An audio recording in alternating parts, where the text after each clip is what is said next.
fans, now it's time to get out your scorecards because it's time for tonight's National Grid starting lineup. First, for the visiting Southern Maryland Blue Crabs. At shortstop, number 4, Bobby Stevens. In center field, number 20, Jermaine Mitchell. In right field, number 15, Clyde Hanker. The second baseman, number 2, Jake Opitz. The designated hitter, number 12, Steve Moss. At first base, number 44, C.J. Ziegler. In left field, number 23, Mike Schwartz. The third baseman, number 19, Angel Chavez. Catching.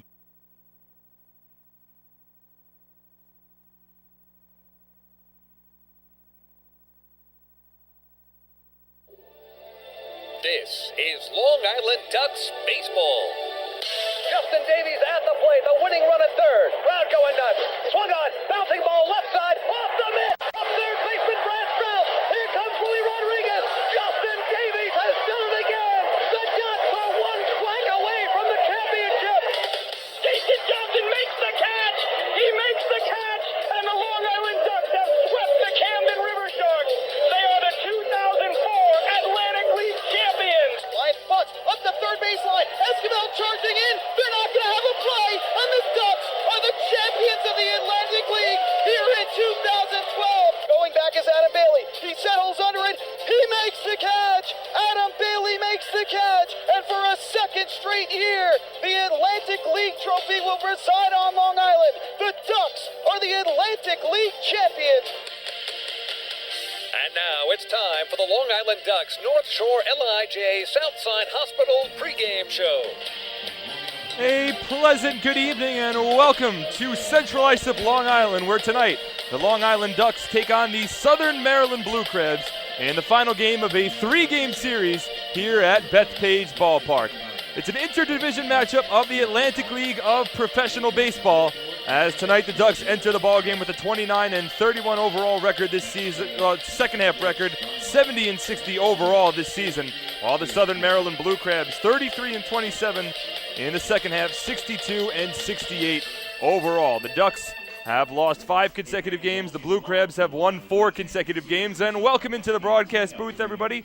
My name is Mark Schwartz, and I will be bringing the play-by-play commentary for tonight's ball game. But before we get underway with tonight's ball game and the preview for everything that is going on tonight, first take a second to remember the tragedies of September 11th, 2001, 13 years ago today. The terrorist attacks which unfolded not only in New York City but also Washington, D.C. and Pennsylvania as well. A tragic event to hit the United States of America. People all across the country mourning the losses of all the victims of that tragedy today.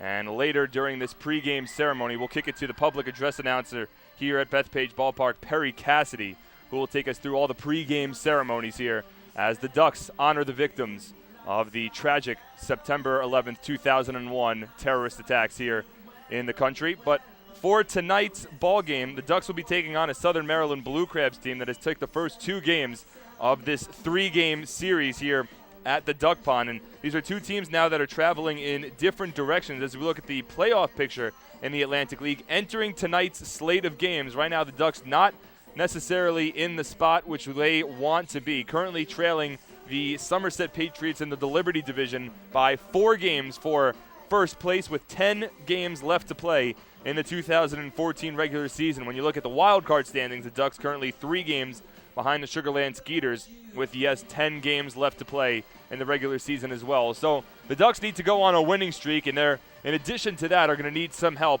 from some outside games as well to try to get them back into the postseason. This is a team that has won the Atlantic League Championship Series in each of the last 2 seasons, looking to become the first team in league history to win the Atlantic League Championship in 3 consecutive seasons. But right now the Ducks are on the outside of the playoffs looking in, and that's helped out in large part thanks to Southern Maryland's 9-7 victory in last night's ball game. It was a game in which both teams exchanged the lead a couple of times. There were 2 lead changes and 2 ties as well.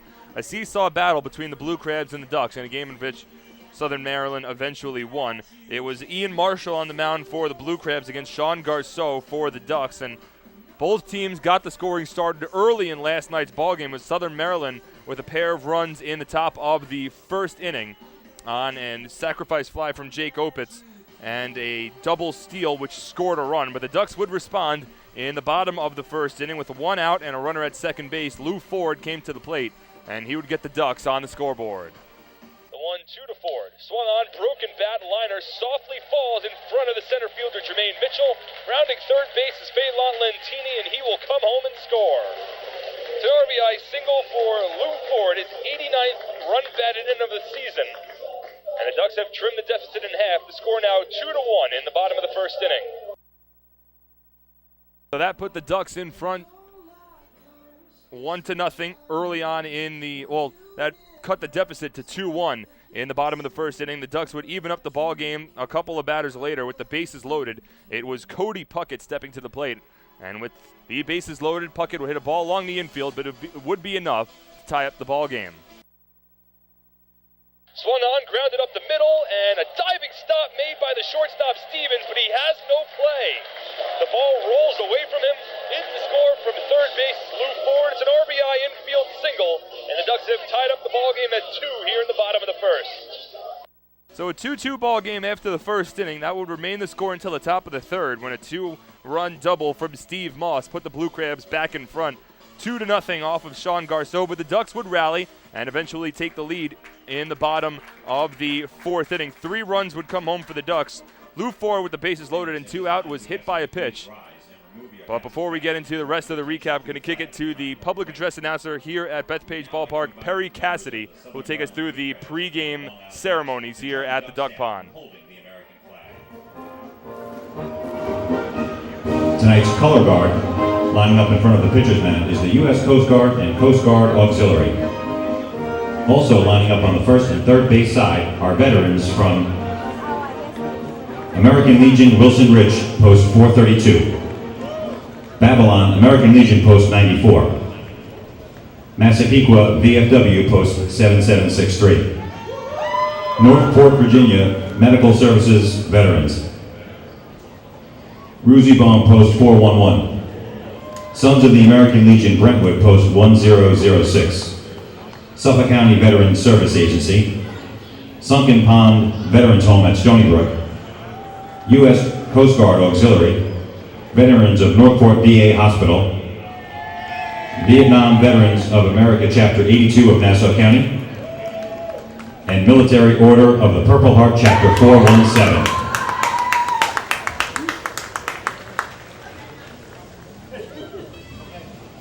And Northport VA Medical Services Veterans.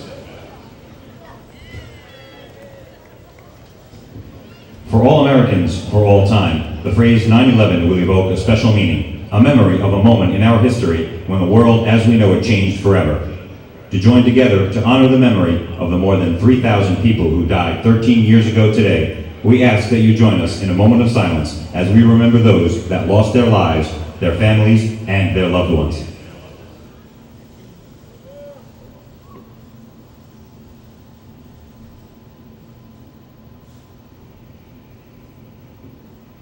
Thank you. Fans, please remain standing as we are joined today by Kristen Rivera for the singing of our national anthem.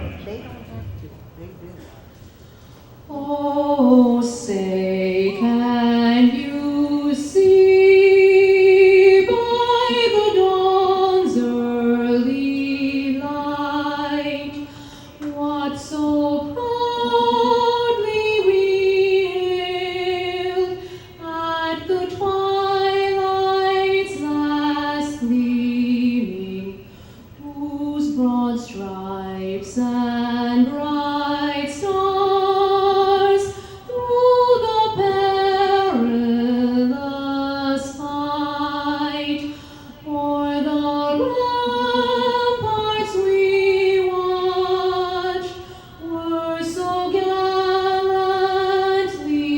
streaming, and the rocket's red glare, the bombs bursting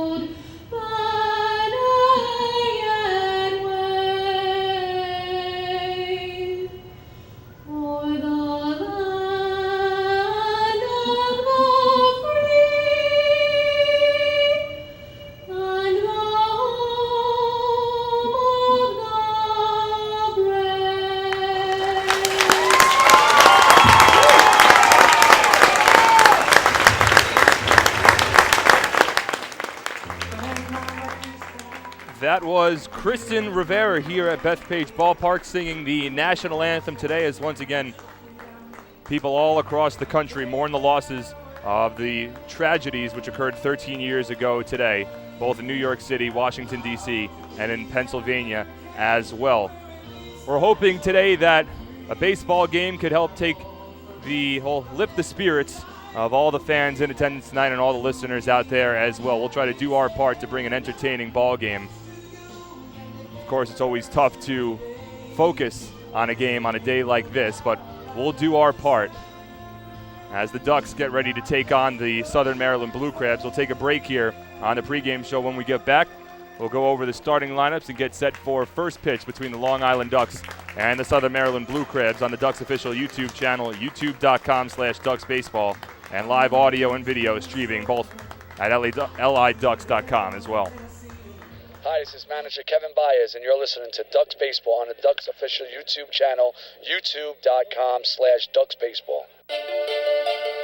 North Shore LIJ Southside Hospital in Bayshore is the healthcare heart of our community. We provide outstanding healthcare right here at home with centers of excellence in cardiology, orthopedics, neurosciences, women's health services, and much more. Experience counts, and North Shore LIJ Southside Hospital has been around for nearly a century of care. For more information, please call 631-968-3000 or visit us on the web at www.nslij.com. Hey Ducks fans, your recreation destination this year is The Rinks at Hidden Pond Park. The Rinks features 2 full-size ice rinks, a 97-acre summer day camp, a New York State licensed preschool academy, and a wide variety of birthday party options. Learn to skate, join one of many hockey leagues, swim in an Olympic-sized pool, and enjoy all the fun that The Rinks has to offer. Visit us today at 660 Terry Road in Hauppauge, or check us out online at therinks.com. The Rinks, your recreation destination. Hey, this is pitcher Eric Neeson, and you're listening to Ducks Baseball on the Ducks official YouTube channel, youtube.com/DucksBaseball. Hey Ducks fans, your recreation destination this year is The Rinks at Hidden Pond Park. The Rinks features 2 full-size ice rinks, a 97-acre summer day camp, a New York State licensed preschool academy, and a wide variety of birthday party options. Learn to skate, join one of many hockey leagues, swim in an Olympic-sized pool, and enjoy all the fun that The Rinks has to offer. Visit us today at 660 Terry Road in Hauppauge, or check us out online at therinks.com. The Rinks, your recreation destination. Life without Ducks Baseball. Emily, quit texting. James, get off the iPad. Honey, pick a channel. Life with Ducks Baseball. Bethpage Ballpark is set. Quackerjack is ready, and the flock is prepared to defend their title. All we need is you. For game times, promos, and tickets, visit liducks.com. It's a blast. Now that's more like it. Long Island Ducks Baseball. Life is better here. Hi, this is Bud Harrelson, and you're listening to Ducks Baseball on the Ducks official YouTube channel, youtube.com/DucksBaseball. Few places on Earth offer the charm and excitement of Fire Island. At Fire Island Ferries, located conveniently at 99 Maple Avenue in Bayshore, they offer convenient travel to Fire Island 7 days a week. Fire Island is quickly becoming a top destination for families of all ages. Experience the informal, carefree communities, the dazzling night scene, enjoy fine dining, or climb to the top of one of the tallest lighthouses in the United States. But there's only one way to get there, by calling Fire Island Ferries at 631-665-3600 today. For fare and scheduling information, please visit FireIslandFerries.com.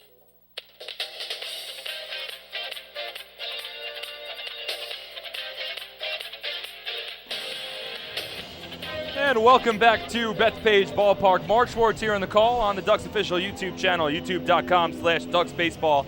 Also live audio and video at liducks.com as well. We are getting ready for first pitch between the Ducks and the Blue Crabs, as the Ducks will start to take the field here, and we'll go over the starting lineups for both teams. First, for the visiting Blue Crabs tonight, managed by Lance Burkhart, and the pitching coach is Joe Gannon. Their lineup tonight, Bobby Stevens will lead things off.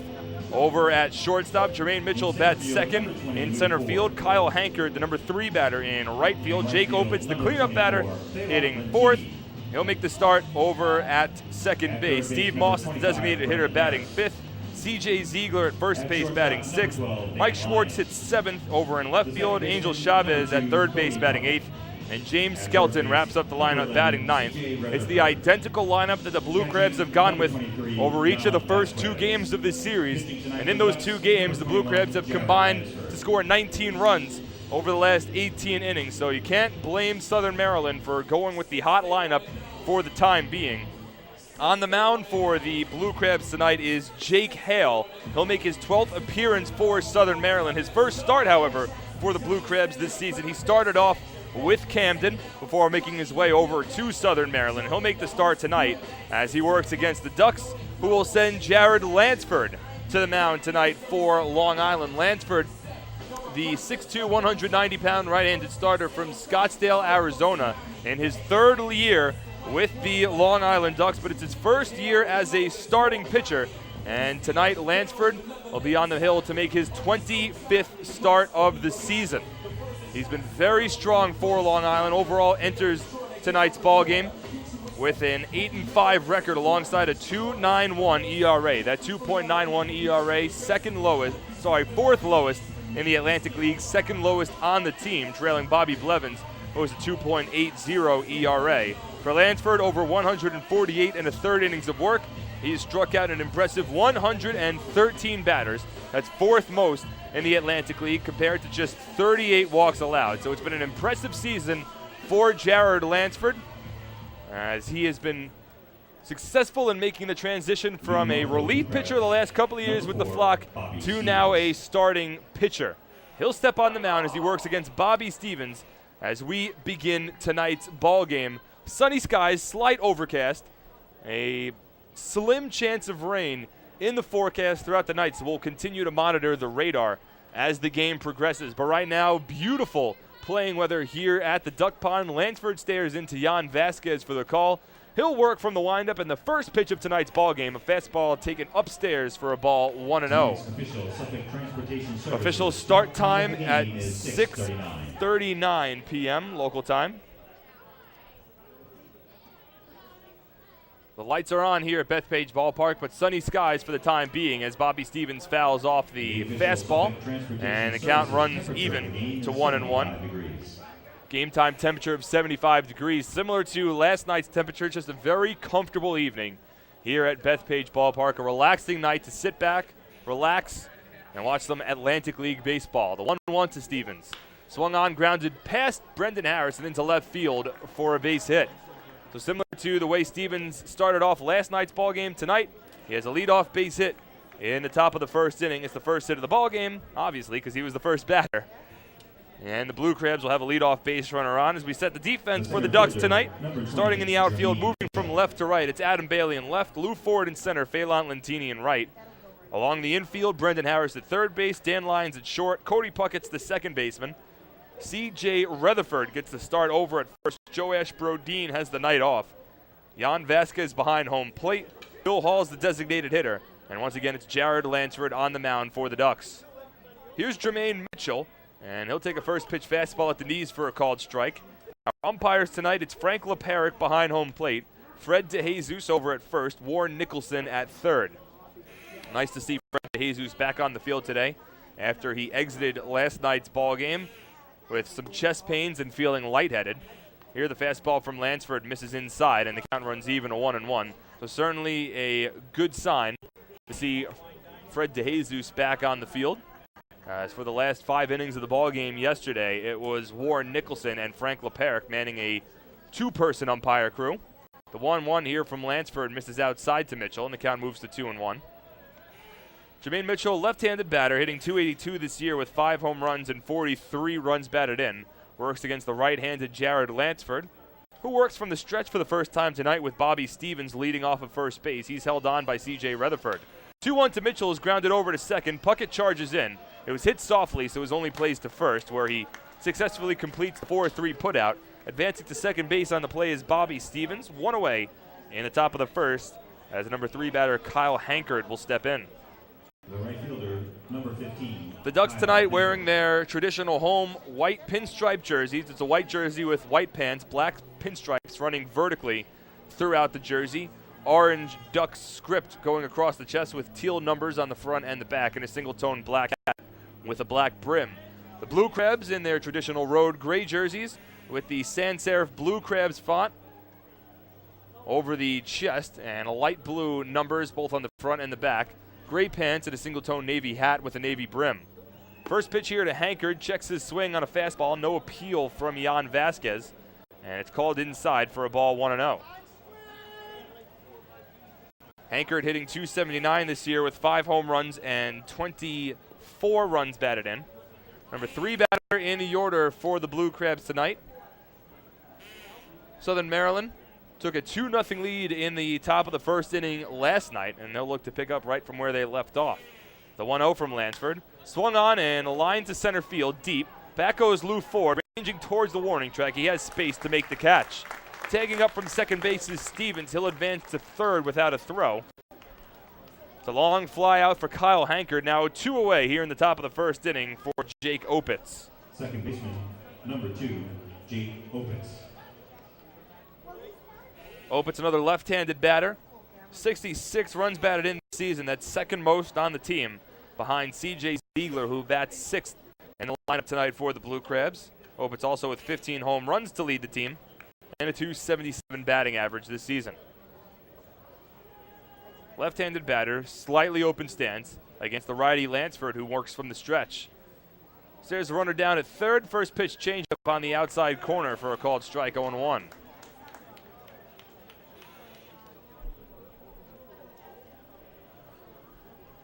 Lansford has won 5 of his last 6 starts, but in each of his last 3 starts, he's allowed no more than 1 earned run. Here the fastball just misses inside to Opitz, and the count runs even, 1 ball and 1 strike. Lansford has consistently been one of the more consistent starting pitchers, not only for the Ducks this season, but over the entire Atlantic League. Again, 4th in the league in ERA with a 2.91 earned run average entering tonight's ballgame. Stevens leads off of third base here. The 1-1 to Opitz. Swung on, popped up, foul territory. First base side, it will land out of play. And the count moves to 1-2.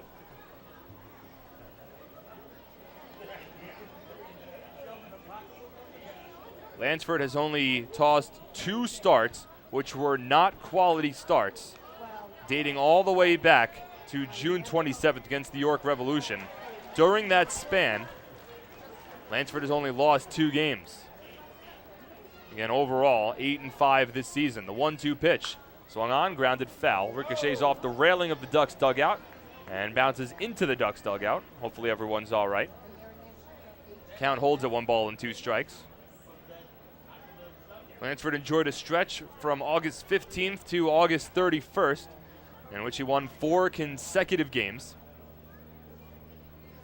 to help bolster his record on the season.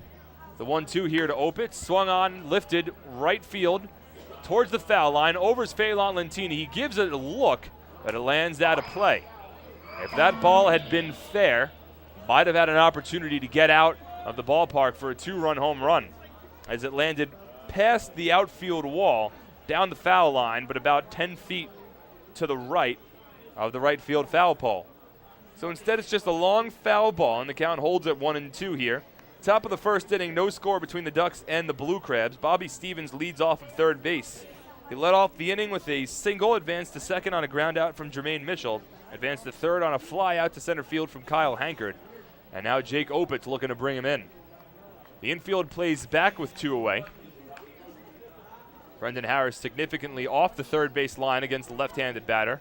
C.J. Rutherford guards the line over at first. 1-2 to Opitz, changeup misses outside, and the count runs even to 2-2. Lou Ford shaded slightly towards right center field in the outfield. Phelan Lentini plays back in right field. Cody Puckett plays at the edge of the infield dirt over at second base. The 2-2 to Opitz. Swung on and softly fouled off down the left field line. That'll land out of play. And a long turn at bat here for Jake Opitz. If nothing else, working up the pitch count against Lansford.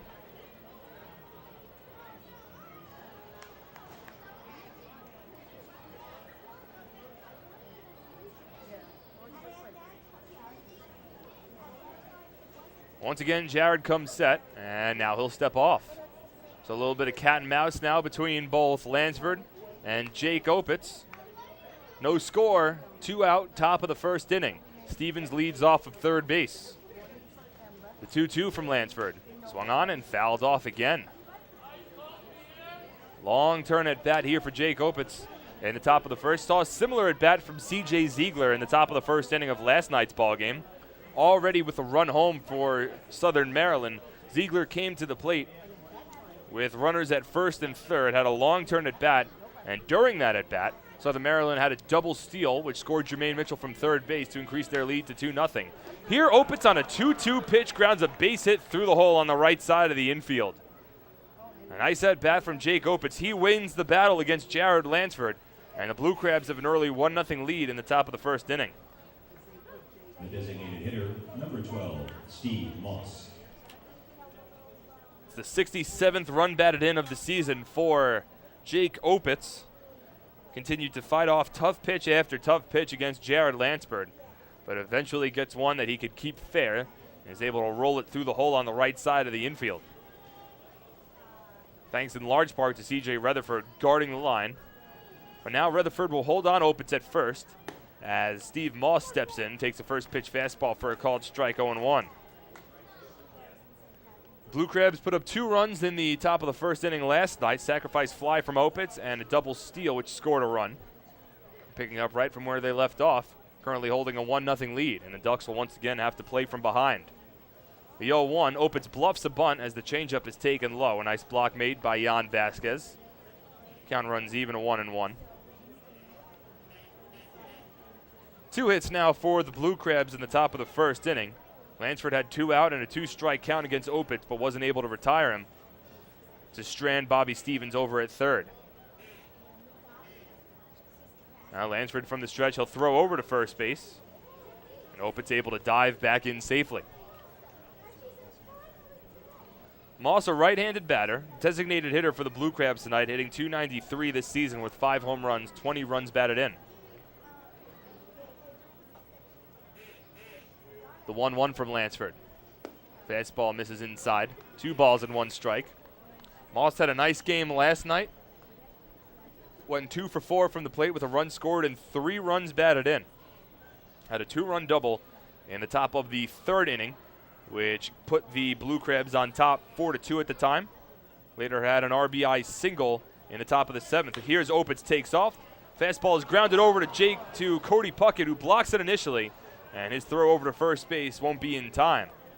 It was grounded right back up the middle. Puckett was covering the second base bag on the stolen base attempt, where he tried to field the ball on the third base side of the second base bag. It's ruled an E4 as Puckett wasn't able to corral the short hop, and by the time he threw it over to first base, Moss had beat out the throw. So it's the first error of the ball game. An E4 advances Moss to first and Opitz to second. The inning continues for the Blue Crabs, and will bring C.J. Ziegler to the plate. Southern Maryland had 7 batters step in the first inning last night, as Sean Garceau needed 37 pitches to work through that inning. Tonight, Lansford has now thrown 22 pitches, about to throw his 23rd here, as C.J. Ziegler throws a first pitch fastball for a called strike, 0-1. Ziegler, a towering right-handed batter, stands at 6'5", 245 pounds, hitting .281 this season with 14 home runs and 70 runs batted in. The 0-1 to Ziegler, grounded softly foul down the third base line, and the count moves to 0-2.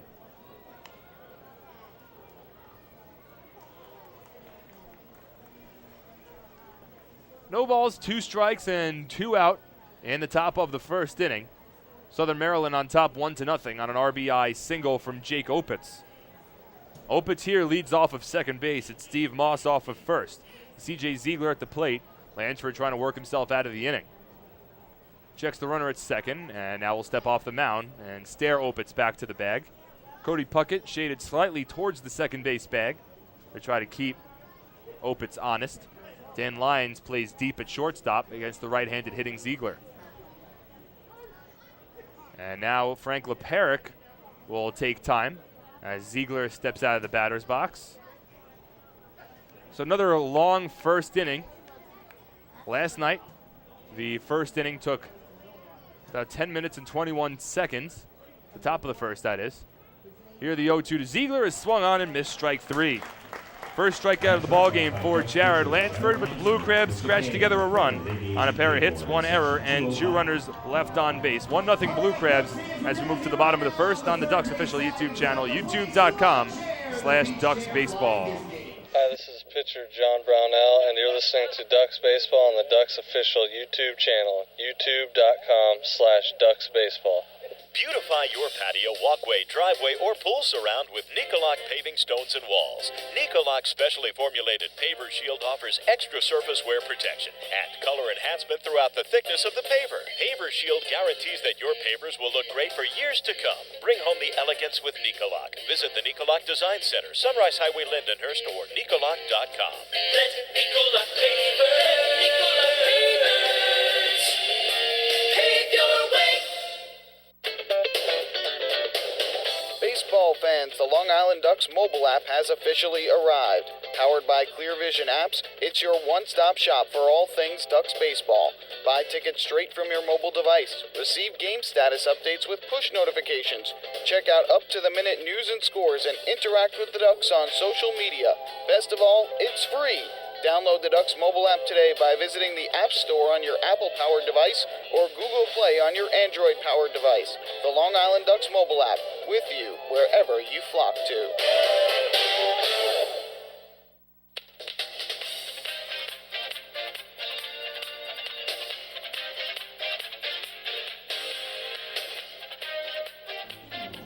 Fans, the Ducks and Municipal Credit Union have teamed up this season to present the Walk with the Purpose promotion. Every time a Long Island Ducks player walks, Municipal Credit Union will make a donation to the Quacker Jack Foundation. Municipal Credit Union, serving members since 1916. Bottom of the first inning here at the Duck Pond. Mark Schwartz on the call, liducks.com, youtube.com/DucksBaseball.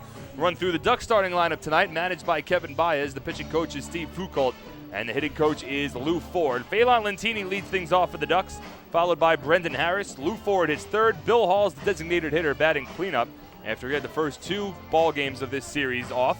Adam Bailey hits 5th, C.J. Rutherford 6th, Cody Puckett 7th, Jan Vasquez his 8th. And rounding up the order for the Ducks is Dan Lyons as they all work against Jake Hale on the mound here for the Southern Maryland Blue Crabs. Hale is 6'7", 200-pound right-handed starter from Athens, Ohio. Played for the Camden River Sharks both last season and earlier this year as well, but has found his way over to the Southern Maryland Blue Crabs, where he has made 11 relief appearances, but now makes his first start of the season in a Blue Crabs uniform, and his first pitch is a fastball to Phelan Lentini, knee-high inside corner for a called strike 0-1. Hale this season overall is 6-3 with a 3.81 ERA, 23 appearances, 12 starts. As Lentini tops the fastball foul and the count moves to 0-2. Hale had made 12 starts with the Camden River Sharks earlier this season to begin his 2014 campaign. With the River Sharks, he went 5-3 with a 3.85 ERA. The 0-2 here to Lentini's grounded over to the left side. Stevens ranges in, fields it on a hop, and throws it across his body in time to beat Lentini to first base. The 6-3 putout for the first out in the bottom of the first inning. So we'll set the defense now for the Blue Crabs, starting in the outfield, moving from left to right. It's Mike Schwartz in left, Jermaine Mitchell center, Kyle Hankard in right.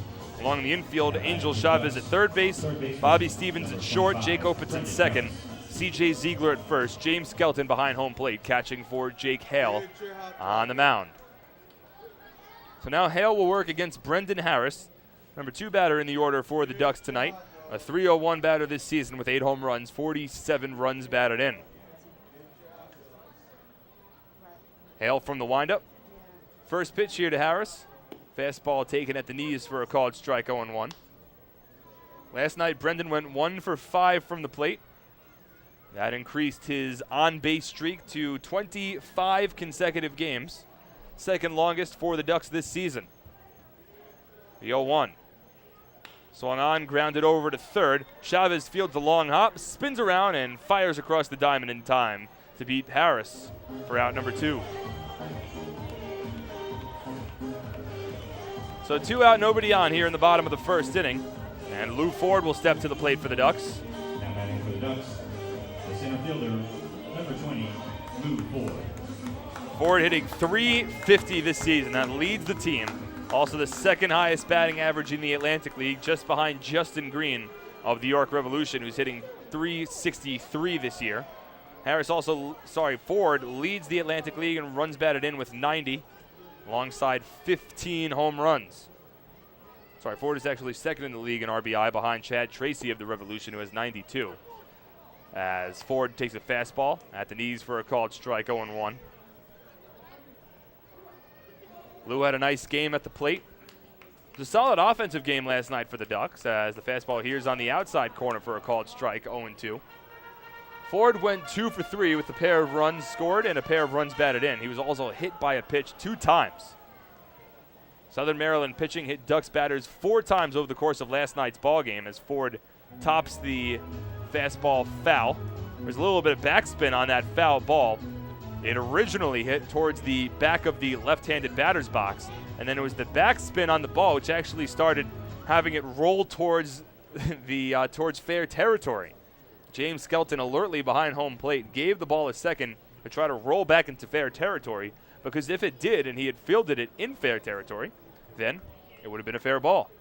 And Lou Ford, not running it out down the first base line, easily would have been tagged out to retire the side. And now Hale from the windup, the 0-2 to Ford. Curveball swung on and lifted to shallow left. In comes Schwartz. He's under it and he makes the catch to retire the side. So a quick 1-2-3 inning for Jake Hale. No runs, no hits, no errors, and nobody left on base. Through 1, Blue Crabs on top 1-0 on the Ducks official YouTube channel at youtube.com/DucksBaseball.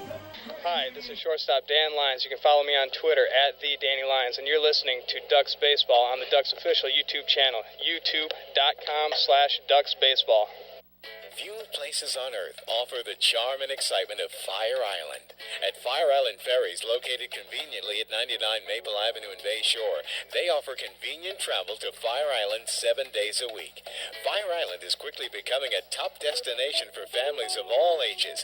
Experience the informal, carefree communities, the dazzling night scene, enjoy fine dining, or climb to the top of one of the tallest lighthouses in the United States. But there's only one way to get there, by calling Fire Island Ferries at 631-665-3600 today. For fare and scheduling information, please visit FireIslandFerries.com. Labor is on the move. They are the Public Employees Federation. They know it's time for workers to unite, to speak out, to demand government accountability for the way public services are delivered. They provide healthcare services, mental health services, and services to the developmentally disabled. They're the Public Employees Federation. PEF, the problem-solving union. PEF is the union that cares for the community. Learn more at PEF.org. PEF, labor on the move.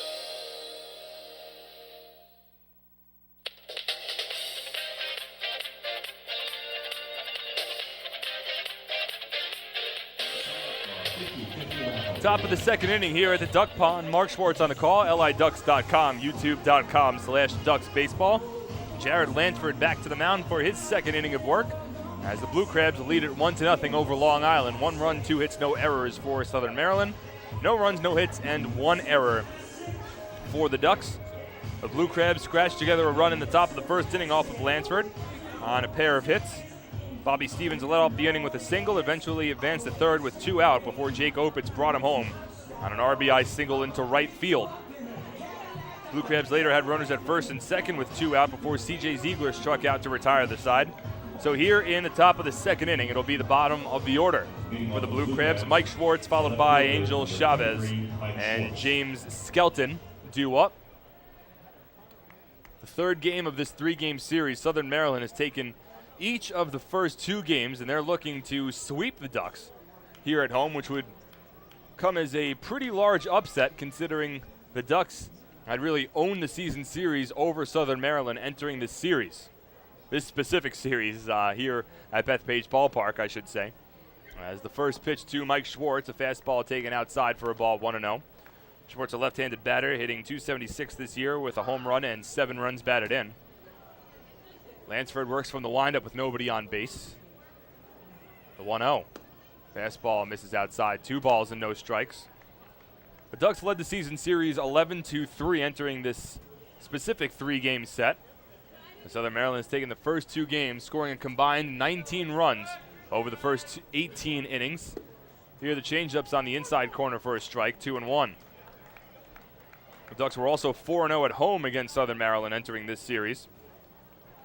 And now 4-2. All of these games with such a high level of importance as Schwartz grounds one foul down the third base line. The count moves even to 2 balls and 2 strikes. Both the Ducks and the Blue Crabs certainly making their own respective pushes towards the 2014 postseason. Southern Maryland had a difficult first half, which they finished in last place in the Freedom Division with a 29-41 record, 12 games behind the eventual Freedom Division winners, the York Revolution, as the fastball here misses inside and the count runs full to 3-2. But Southern Maryland has certainly turned things around here in the second half, a 33-27 second half record. They've won each of their last 4 games, 7-3 in their last 10. As the 3-2 here to Schwartz is lined into left center field. Over is Ford. He won't get there in time, and it rolls all the way to the wall. Schwartz rounds first, heading for second. He'll hold up there with a leadoff double. Second consecutive inning that the Blue Crabs have had the leadoff base runner on here against Jared Lansford. In the first, it was Bobby Stevens with a single. Here in the second, it's Mike Schwartz with a double. And the Blue Crabs have a runner in scoring position with nobody out for Angel Chavez. Number 19, Angel Chavez. Chavez hitting .278 this year with 4 home runs, 35 runs batted in. Right-handed batter to work against Lansford, who will once again work from the stretch. We're back on the Blue Crabs. They're currently 2 games behind both the Lancaster Barnstormers and the Sugarland Skeeters for first place in the Freedom Division second half standings. Really is a testament to how well the Blue Crabs have played in this second half. Chavez squares, bluffs, pulls the bat back, and slaps the fastball foul down the first base line, 0-1. The Ducks were expecting a bunt. Brendan Harris was charging in at third. Rutherford was charging in at first. Chavez had squared early and then pulled it back as Lansford was delivering home, only to slap at the fastball and knock it foul down the first base line. We'll see what Chavez decides to do here on an 0-1 count. With Schwartz leading off of second base, the 0-1 swung on, another weak swing. This time it's fouled off again, and the count moves to 0-2. All 4 teams in the Freedom Division currently separated by just 2 games. The Barnstormers and the Skeeters with matching 35-25 records that are tied for first place right now, but it's Lancaster who holds the 9-8 tiebreaker over the Skeeters with 3 games left to play between those 2 teams. Those 3 games will occur this weekend. As here, Chavez grounds it back to Lansford, bobbles the ball initially. Schwartz had taken a large secondary lead off of second base. If Lansford had fielded it cleanly, might have had a chance to throw him out at second. Instead, took the safe play over to first where he throws out Angel Chavez. So 1 away. Schwartz holds at second base. And now the number 9 batter in the order, James Skelton, will step to the plate. Wasn't too sharply hit back to Lansford, but he just bobbled the ball on the initial chance of fielding it. And that provided enough time for Mike Schwartz to scurry back towards second base. So now a righty on lefty matchup here. 1 away, top of the second inning. The Blue Crabs on top 1-0. Brendan Harris continues to play shallow at third base, creeping along the infield grass. First pitch to Skelton, a fastball knee high for a called strike, 0-1. So we'll have a little clearer idea of what the Freedom Division will look like after this weekend, when the Barnstormers and the Skeeters play their final 3 games against each other this season. The 0-1 here to Skelton. Fastball in there for a called strike, outside corner, and the count moves to 0-2. In addition, the Ducks will head over to York, Pennsylvania for a 3-game series against the Revolution at Santander Stadium beginning tomorrow night. So that'll be a very interesting series for the Ducks as they look to salvage their 2014 playoff hopes. The 0-2 here from Lansford as he stares Schwartz back to second base. The 0-2 fastball misses inside, 1-2. The Ducks have a little steeper mountain to climb than the Blue Crabs in their own division. Long Island currently 4 games behind the Somerset Patriots for first place in the Liberty division with 10 games left. As Lansford steps off the mound, Schwartz is picked off. On to Lyons, who throws it over to Brendan Harris, who applies the tag.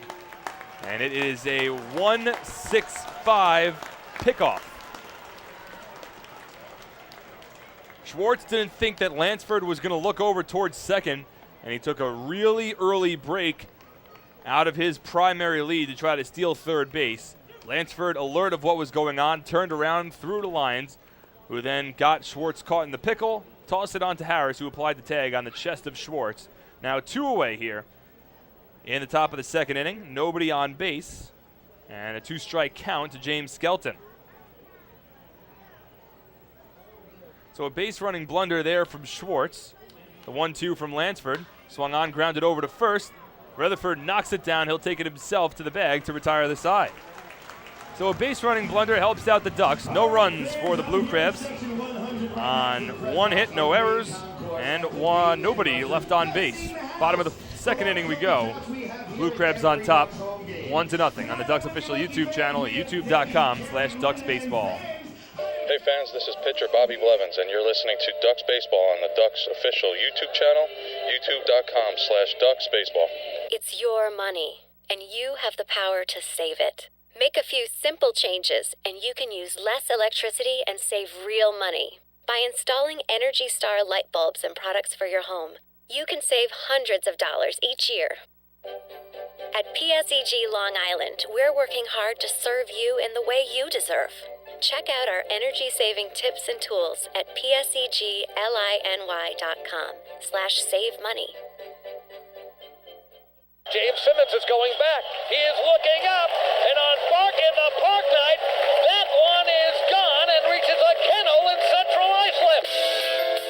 That was another home run for the Ducks. And Duck fans, what's more fun than a home run that helps the Ducks win a game? How about a homer that helps the community win? Chappie's Funeral Home and the Long Island Ducks have once again teamed up for the Chappie's Home Run Challenge.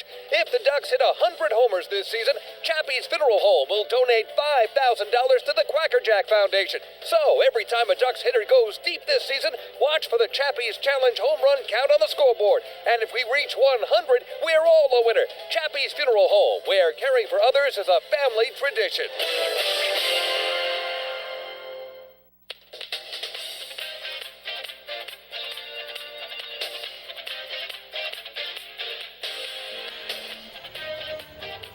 Fans, every double play that the Ducks turn this season is presented by the New York State Public Employees Federation, PEF, the problem-solving union providing healthcare services, mental health services, and services to the developmentally disabled. New York State Public Employees Federation, the union that cares for the community. Bottom of the second inning now at the Duck Pond. Mark Schwartz here on LIDucks.com, youtube.com/DucksBaseball. Jake Hale back out to the mound for his second inning of work. Worked a very quick 1-2-3 top of the first. So here in the second, he'll work against the 4, 5, 6 batters. Bill Hall, followed by Adam Bailey and C.J. Rutherford due up. The Ducks trailing 1-0 against the Blue Crabs. A run on 3 hits for Southern Maryland. No runs, no hits, and 1 error for the Ducks. So here's Bill Hall, the designated hitter for the Ducks tonight. Did not play in each of the first 2 games of this series, but he's back into the lineup tonight, hitting cleanup. Hale works from the windup. First pitch to Hall is fouled off to the backstop, 0-1. Hall hitting .258 this season. 3 home runs, 18 runs batted in. Second year with the Ducks. Played a prominent role in last year's championship team. The 0-1. Fastball misses well outside and low. 1 ball and 1 strike. Hall has seen his playing time diminish a little bit with a couple of recent acquisitions for the Ducks. C.J. Rutherford has gotten a good amount of playing time since he was acquired from the American Association. Here the fastball misses outside to Hall, and the count moves to 2-1. So that's been a contributing factor to Hall's decrease in playing time. Also, Bill probably doesn't have his average exactly where he'd like it to be. The 2-1. Fastball swung on and missed. A little tardy on the heat from Hale. And the count runs even to 2-2. Bill, a right-handed batter with an extremely open stance. His front foot, left foot, nearly out of the right-handed batter's box, right on the edge of the paint. The 2-2 from Hale. Fastball fouled off. This was another fastball on the outside part from Hale, and it's the second consecutive pitch, which Hall has kind of thrown his back out a little bit while reaching for the ball. Looked like it might have been out of the strike zone, and Hall sort of arches his back as he reaches across the plate. Not a very strong swing from the former big leaguer, but able to fight off the tough pitch to stay alive. Once again, the 2-2. Misses outside. That'll run the count full now to 3 balls and 2 strikes.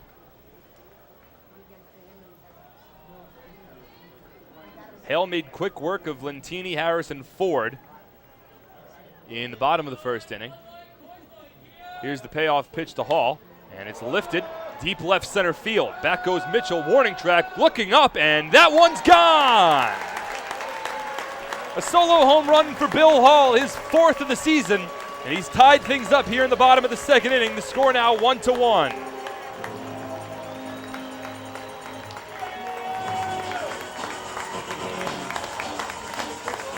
Oh, welcome back to the lineup, Bill Hall. Goes deep over the left center field fence. That's why he's in the lineup, to provide some pop. It's the first home run the Ducks have had here in this homestand against the Blue Crabs. And once again, Long Island has rallied back to tie up a ball game against Southern Maryland. 1-1's the score now in the bottom of the second inning, as Adam Bailey will step to the plate. Bailey, a left-handed batter to work against Hall. Hale, first pitch fastball on the outside corner for a strike. 0-1. Hale from the windup here. The 0-1 to Bailey, swung on and missed, 0-2.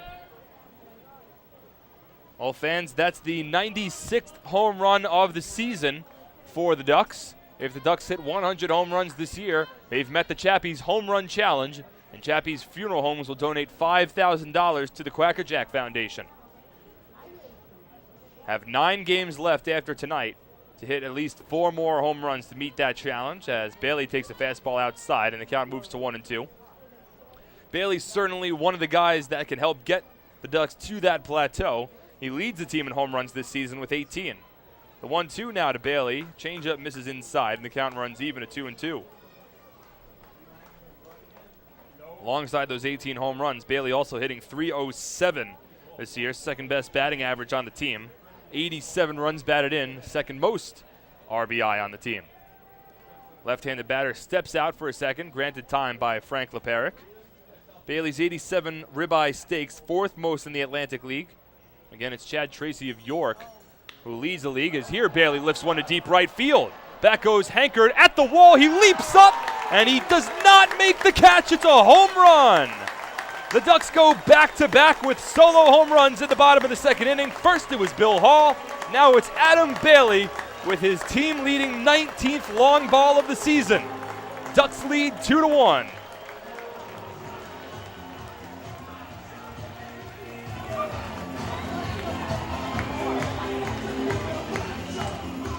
Well, the tide has turned quickly here in the bottom of the second inning. Bill Hall and Adam Bailey go back-to-back with solo home runs, and the Ducks lead 2-1. And now C.J. Rutherford will step in. Well, Bailey pretty much going deep on cue right there. It's his team-leading 19th home run of the season. First pitch here to C.J. Rutherford is a fastball that misses low, 1-0. Bailey now with 88 runs batted in on the season as well.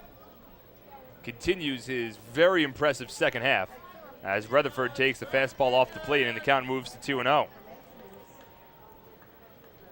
So Bill Hall with a solo home run to left center field, and then Adam Bailey with a solo home run to right field. As the fastball here from Hale misses inside, and now Hale showing some frustration on the mound. Poor body language right after that pitch missed inside.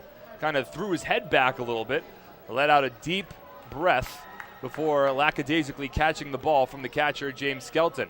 The 3-0 now to Rutherford on the outside corner for a strike, 3-1. While Hale is certainly prone to the long ball, he is a pitcher that does not strike out many batters. More of a contact pitcher. The 3-1 here to Rutherford.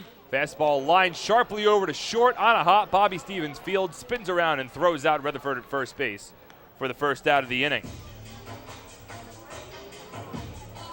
So one away, and Cody Puckett will step in. Hale, in his 104 innings this season, has struck out just 49 batters while allowing 24 walks. Certainly a contact pitcher. This inning allowing his 9th and 10th home runs of the year. Continues to work from the windup now with 1 out, nobody on base for the number 7 batter in the lineup tonight, Cody Puckett. First pitch to Puckett's a fastball that misses outside 1-0. Puckett hitting .283 this year with 8 home runs, alongside 73 runs batted in. 1-0. Misses low. 2 balls, no strikes.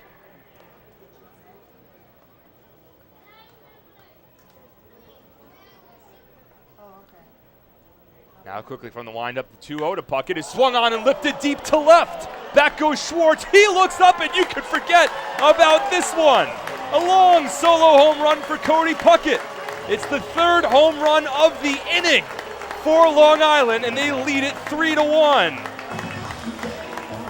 First it was Hall, then it was Bailey, and now it is Cody Puckett. His 9th home run of the season. And the Ducks have put up a 3 spot here in the bottom of the 2nd inning. They lead 3-1.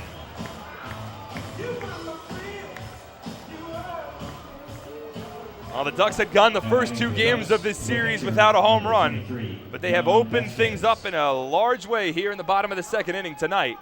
3 solo home runs from Bill Hall, Adam Bailey, and Cody Puckett. The Ducks lead by 2, and now Jan Vasquez will step in. An impressive power performance from the Ducks here in the bottom of the 2nd. First pitch to Vasquez. Fastball misses outside, 0-1. Sorry, on the outside corner, I should say, 0-1. Cody now with 9 home runs and 74 runs batted in on the season. The 0-1. Fastball misses low. 1 ball and 1 strike. So the Ducks now with 3 home runs this inning. And now as a team this year with 98 home runs. And if the Ducks hit 100 home runs this year, they've met the Chappie's Home Run Challenge. Chappie's Funeral Homes will donate $5,000 to the Quackerjack Foundation.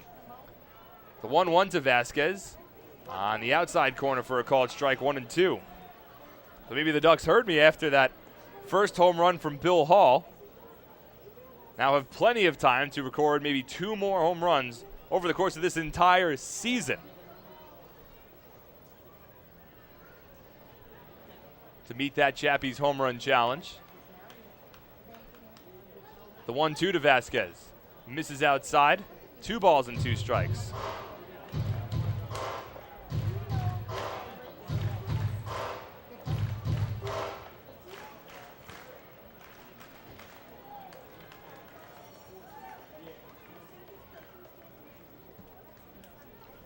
Two pitch to Vasquez. Swung on and fouled off to the backstop, and the count holds. Jan, a switch-hitting catcher, hitting .211 this year with 2 home runs and 17 runs batted in. Has seen his playing time dip as Brandon Bantz has asserted himself more so into the Ducks lineup. Vasquez began the season with the Camden River Sharks, now makes his way over here to Long Island. Spent pretty much the entire season now with the Ducks. The 2-2 to Vasquez, swung on and lined over towards the right side of the infield. Diving stop made by Opitz in shallow right. And he throws out Vasquez, at first base for out number 2. Nicely done by Jake Opitz. A pair of strong defensive plays made by the Blue Crabs here in the bottom of the 2nd inning. Sandwiched around 3 home runs for the Ducks. Bobby Stevens made a nice play defensively against C.J. Rutherford for the first out of the inning, and now Opitz with a nice play robbing Vasquez of a base hit. So here's Dan Lyons, the 9th batter in the order for Long Island. First pitch to Lyons, fastball misses well outside, 1-0. Well,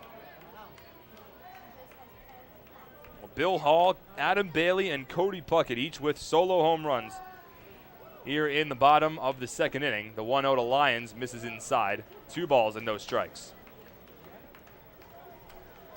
Ducks trailed 1-0 entering this inning. They now lead 3-1. All 3 hits in tonight's ballgame have been a home run for the Ducks. As a fastball here misses inside, and the count quickly moves to 3 balls and no strikes. Hale works from the windup. The 3-0. Fastball inside corner for a called strike, 3-1. A delayed call from the home plate umpire, Frank Leparic. Dan Lyons started to lean towards first base, but steps back into the batter's box as Hale works from the windup, the 3-1. Check swing, did he go? Frank Leparic says that the ball was in there for a strike regardless.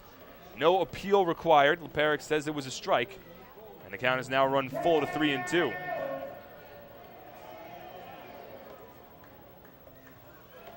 Infield plays back with 2 away against Lyons, who's hitting .253 this season with 3 home runs and 35 runs batted in. The payoff pitch to Dan, swung on and lifted to right field shallow. Hankard took his first couple of steps back. Now it falls in front of him for a base hit. Hankard completely misread that ball off the end of the bat from Dan Lyons as it drops in front of him for a 2-out single, and that'll bring us back to the top of the order in Phelan Lentini. The right fielder, number 24, Phelan Lentini. It's the 4th hit of the inning for the Ducks. And now that'll bring Joe Gannon out to the mound for Southern Maryland. It'll be their first timeout used of the ball game. Again, teams are allowed 3 timeouts, which consist of meetings on the mound, either between a coach, manager, or player, which does not result in a pitching change. Last night, Southern Maryland used their first timeout in the bottom of the 1st inning. They wound up not using another timeout throughout the course of the rest of the game. Here, they used their first timeout in the bottom of the 2nd, with Hale certainly struggling on the mound. Probably should have gotten out of the inning on that last fly ball from Dan Lyons, but because Hankard read it so poorly off the bat, taking a couple of steps towards the right field fence before racing in, Lyons was able to get himself a 2-out base hit, and that has continued the inning with Phelan Lentini stepping in.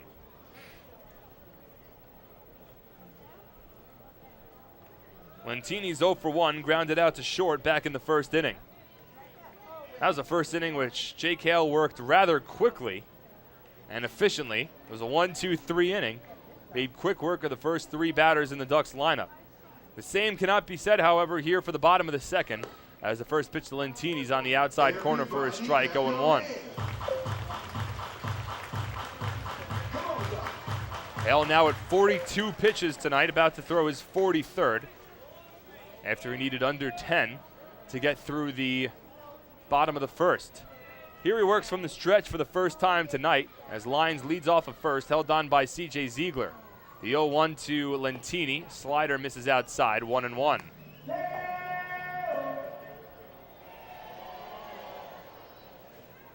Middle infield plays back. Over at third base, Angel Chavez plays along the infield grass. Lentini, a right-handed batter against the 6'7 righty Hale. The 1-1 is lined to center field, falling quickly. In comes Mitchell. He makes the catch to retire the side. But the Ducks put up 3 runs here in the bottom of the 2nd inning, all on home runs. Solo home runs from Bill Hall, Adam Bailey, and Cody Puckett have the Ducks in front 3-1 through 2 on the Ducks official YouTube channel at youtube.com/DucksBaseball. Hey fans, this is outfielder and hitting coach Lou Ford, and you're listening to Ducks Baseball on the Ducks official YouTube channel, youtube.com/DucksBaseball. Hey Ducks fans, your recreation destination this year is The Rinks at Hidden Pond Park. The Rinks features 2 full-size ice rinks, a 97-acre summer day camp, a New York State licensed preschool academy, and a wide variety of birthday party options. Learn to skate, join one of many hockey leagues, swim in an Olympic-sized pool, and enjoy all the fun that The Rinks has to offer. Visit us today at 660 Terry Road in Hauppauge, or check us out online at therinks.com. The Rinks, your recreation destination. Can't get enough of the Long Island Ducks? Well, now you can get even more inside info on your favorite hometown team through Facebook and Twitter. The Ducks are constantly updating fans through social media with scores, transactions, ballpark promotions, and much more. You can even win great prizes. All you'll need to do is make a free account on Facebook and Twitter, and then visit us at facebook.com/LIDucks and twitter.com/LIDucks. Think you're Long Island's biggest Ducks fan? Get connected now.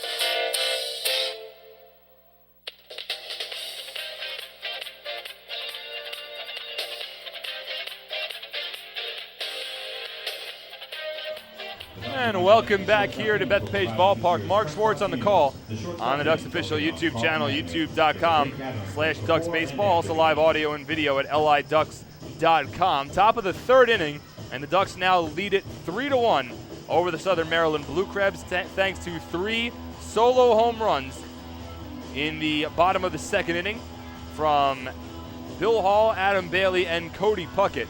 3 runs on 4 hits and 1 error for Long Island. 1 run on 3 hits and no errors for the Blue Crabs. Jared Lansford back to the mound now for his 3rd inning of work. As here in the top of the 3rd, Lansford will work against the top of the order. Bobby Stevens, Jermaine Mitchell, and Kyle Hankard all due up. Bobby Stevens. Jake Hale has now thrown 44 pitches through the first 2 innings of tonight's ballgame. Jared Lansford needed 38 pitches to work through the first 2. He'll try to make quick work of the Blue Crabs here in the top of the 3rd.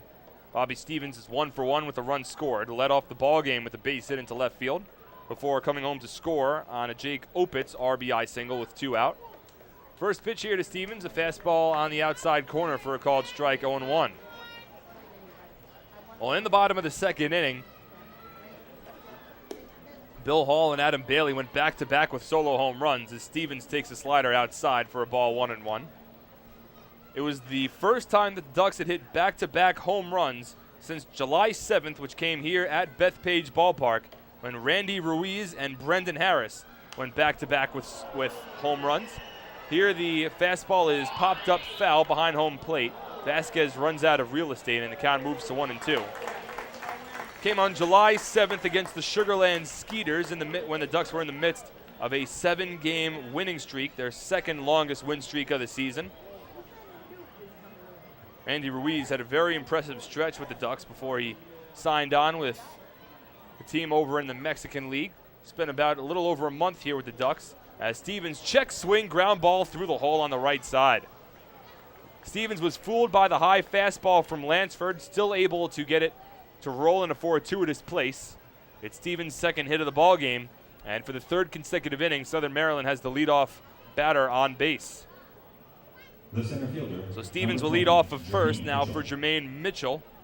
4 hits in the ballgame for the Blue Crabs over the first 2+ innings against Jared Lansford. And Mitchell will step in. He's 0 for 1. The Ducks also hit 3 home runs in the bottom of the 2nd inning. The last time that the Ducks had hit 3 home runs in the same inning was in that very same game, July 7th, here against the Sugarland Skeeters at Bethpage Ballpark. It was a different inning. It was that same inning, as here Mitchell bunts the first pitch foul, rolls to the backstop 0-1. Randy Ruiz and Brendan Harris went back-to-back that inning, but Cody Puckett actually had the first home run of the inning, had a solo home run. Later in the inning, Randy Ruiz hit a 2-run shot before Brendan Harris went back-to-back with a solo home run.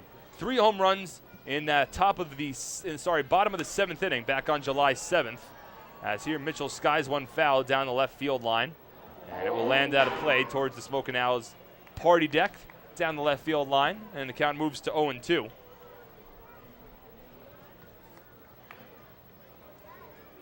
And when Puckett, Ruiz, and Harris all hit those 3 home runs in the same inning back on July 7th, it was in a span of 4 batters, and they were all hit off of Sugarland reliever Ben Kozlowski.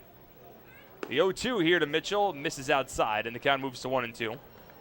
All of those statistics courtesy of Michael Pollock, media relations and broadcasting manager here with the Ducks, sitting over at the press box to my right, handing me all that information. The 1-2 from Lansford. Stevens takes off, and the fastball is popped up down the 3rd base line. Stevens will have to race back to first base as Harris makes the catch in fair territory for out number 1. So Jermaine Mitchell is now 0 for 2 today, 1 away in the top of the 3rd, and that'll bring Kyle Hankard to the plate, who severely misplayed a base hit from Dan Lyons in the bottom of the 2nd inning, but it wound up not hurting the Blue Crabs. He'll step in here. He flew out to deep center field his first time up, 0 for 1. However, on that fly ball, he was able to advance Bobby Stevens from second base over to 3rd.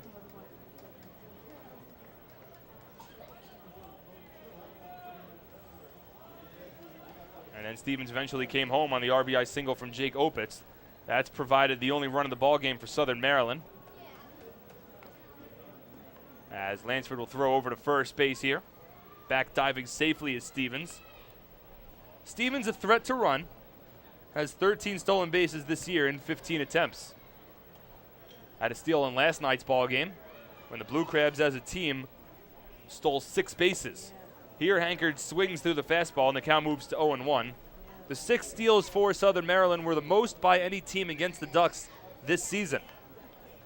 There were a pair of double steals in the ballgame by Southern Maryland, including a double steal in the top of the first inning, which scored a run. It brought Jermaine Mitchell home from third base.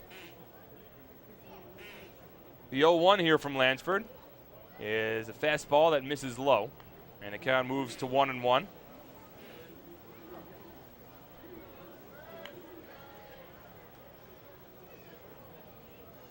Back in the top of the first inning, Kyle Hankard's fly ball, which flew out to deep center field, landed right to Lou Ford. As here the fastball misses low, and the count moves to 2-1. Ford was able to make the catch right in front of the center field fence, straight away from home plate, where the sunflower shaded yellow signage for the New York NYCB is located. Narrowly missing what could have been a home run. Instead, it was just a long, productive fly out. The 2-1 to Hankard, swung on, drilled deep down the left field line. That'll slice foul, out of play, and the count runs even at 2-2.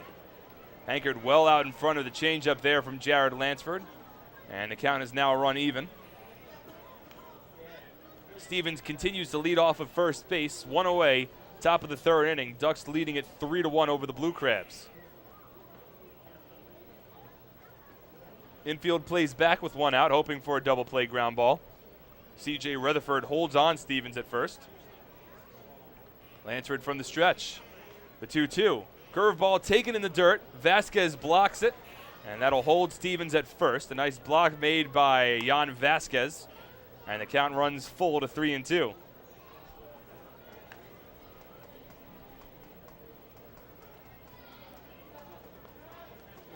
We'll see if Stevens takes off from first base here with the full count and 1 away.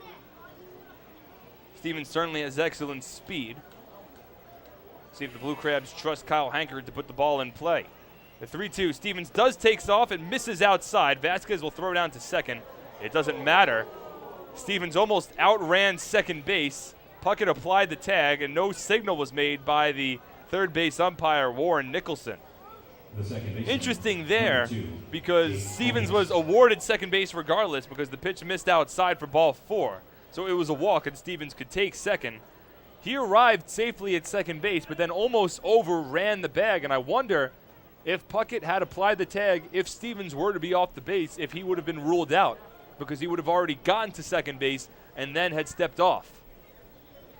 Either way, Stevens is ruled safe. And now there's runners at first and second with 1 out. It's the first walk allowed by Jared Lansford tonight. Now Jake Opitz will step in, already with a run batted in tonight. First pitch fastball misses low, 1-0. Opitz had a very long turn at bat against Jared Lansford in the top of the first inning, eventually winning the battle and knocking an RBI base hit into right field. Now with 67 runs batted in this season, Opitz had an RBI in the first inning in last night's ballgame as well, as here he skies one to shallow left. Bailey's underneath it, stares into the night sky and makes the catch for the second out. Holding at second base is Bobby Stevens.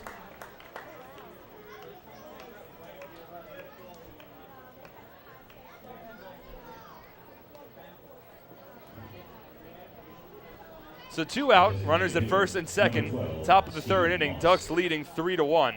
And Steve Moss will step to the plate. He reached on an E4 back in the first inning. Only error of the ball game so far.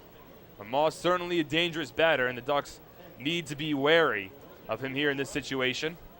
Twice last night, Moss had a hit, which gave the Blue Crabs the lead, including a 2-run double in the top of the third. Here the first pitch to Moss is a fastball that misses outside, 1-0. The 2-run double in the top of the third for Steve Moss put the Blue Crabs on top 4-2 at the time.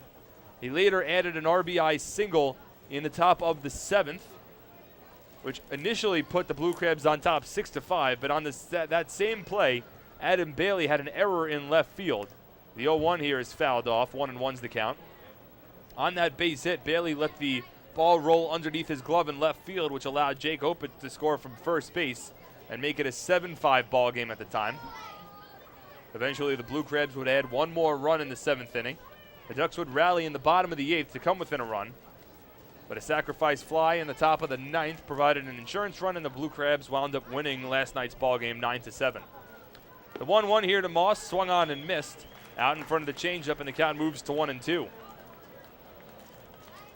Bobby Stevens led off this inning with a base hit, a check swing ground ball which got through on the right side of the infield. Jermaine Mitchell then flew out to the third baseman Brendan Harris. Kyle Hankard walked before Jake Opitz flew out to shallow left. Now it's Steve Moss trying to continue the inning. The 1-2 from Lansford. Check swing, changeup misses low, and the count runs even.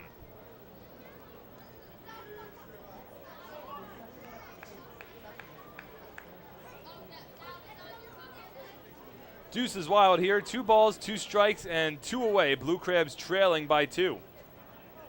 Lansford comes set. Checks the runner at second, the 2-2 pitch. Fastball misses low and inside. Vasquez tried to freeze that pitch and give Frank Leparic a long, hard look at where that one hit. Leparic says no. And now the count is run full, so Bobby Stevens will get a head start off of second base. Kyle Hankard will have a head start off of first. Outfield straight up, infield plays back with 2 away. Lansford stares into Vasquez for the call and comes set. From the stretch, the payoff pitch. Fastball misses outside, ball 4. Second walk allowed by Jared Lansford here in the 3rd inning. Leparic hasn't had a large strike zone tonight, nor has had Warren Nicholson at a large strike zone in last night's ball game. Joe Gannon, the pitching coach for the Blue Crabs, has come out from the Blue Crabs dugout to direct Frank Leparic's attention to something down the first baseline. Not exactly sure where he's looking at, but it looks like he's looking towards the stands. He'll now walk over towards the stands and ask for an usher to direct his attention somewhere down the first base line.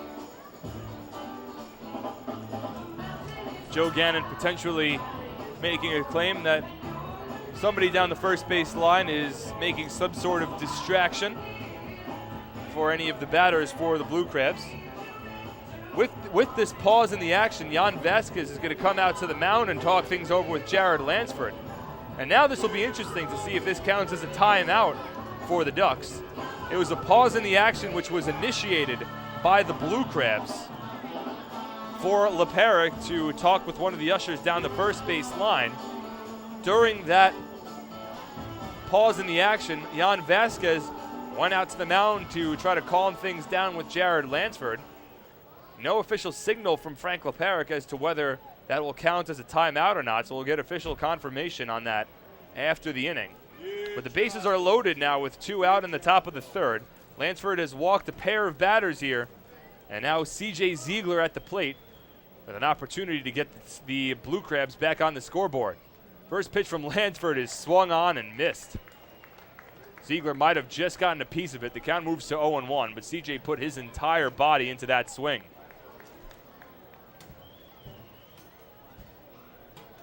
A healthy cut from the 6'5" right-handed batter, and the count moves to 0-1. Ziegler struck out swinging to end the top of the 1st inning. Here he has the bases loaded with the Blue Crabs trailing by 2 as he fouls off the 0-1 fastball, and the count moves to 0-2. So it looks like there was some sort of distraction happening in the stands down the first base line as an usher continues to talk things over with a couple of fans. That provided the pause in the action for the time being, but we have since resumed play. And the count moves to 0-2. Lansford from the stretch. The pitch is swung on, lined into left. Bailey dives, and he's not able to make the catch. Stevens scores from third. Right behind him is Kyle Hankard. A 2-out, 2-run single for C.J. Ziegler ties up this ball game at 3 apiece in the top of the third. Lansford had a 2-strike count on Ziegler, just like he had a 2-strike count on Steve Moss. But Ziegler just able to get that ball to land in front of a diving Bailey. It hit right off the heel of his glove. Not sure if it hit Bailey's glove on the fly or if he tried to trap it. Nonetheless, it drops in for a base hit. And the Blue Crabs have tied things up here in the third inning. 71st and 72nd runs batted in of the season for C.J. Ziegler.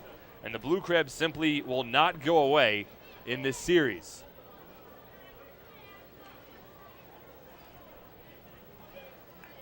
A 2-out, 2-run single has tied up this game after the Ducks had grabbed a 3-1 lead in the bottom of the second inning on 3 solo home runs.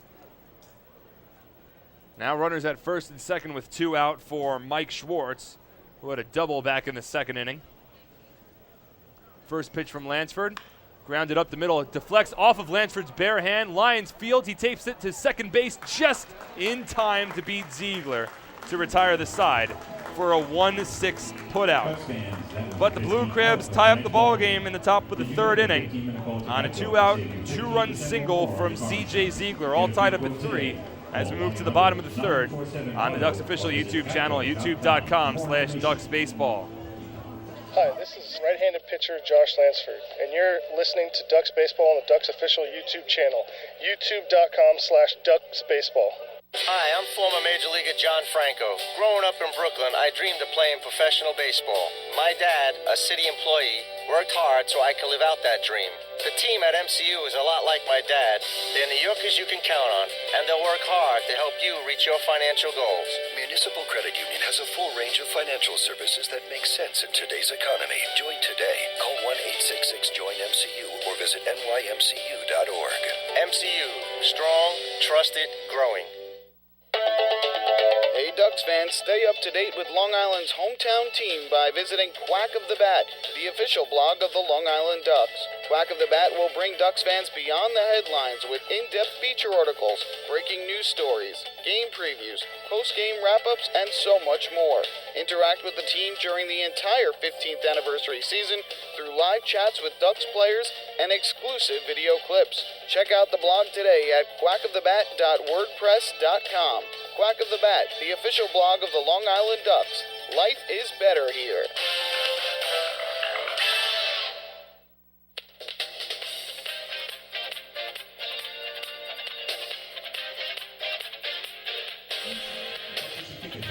Hey Ducks fans, did you know that the final out of the top of the third inning was the 15th out of tonight's ball game? It's only $1 a ticket or $5 for 6 tickets. All proceeds will go to the Well, hey Doug, did you know that a 15-minute call to Geico could save you 15% or more on your car insurance? Get a free quote today. Call 1-800-947-AUTO. That's 1-800-947-AUTO. Or visit geico.com. Bottom of the third inning, all tied up at 3 now. At the Duck Pond, Mark Schwartz on the call, liducks.com, youtube.com/DucksBaseball. Brendan Harris will lead things off for Long Island after the Blue Crabs put up 2 runs in the top of the third to tie up this ball game. The Ducks had grabbed a 3-1 lead in the bottom of the second on 3 solo home runs, one from Bill Hall, one from Adam Bailey, and one from Cody Puckett, as the first pitch from Jake Hale is a curveball that misses inside to Harris, and the count moves to 1-0.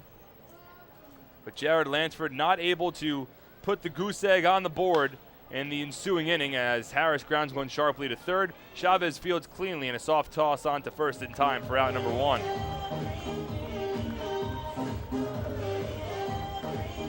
So now that'll bring Lou Ford to the plate, who flew out to left field in the bottom of the first inning.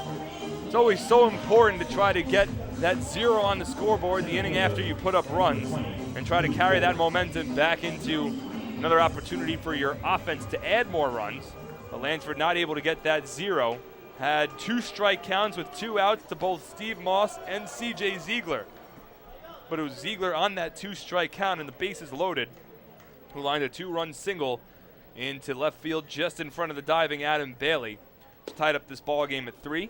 Here the first pitch to Lou Ford It's a fastball at the knees for a called strike, 0-1.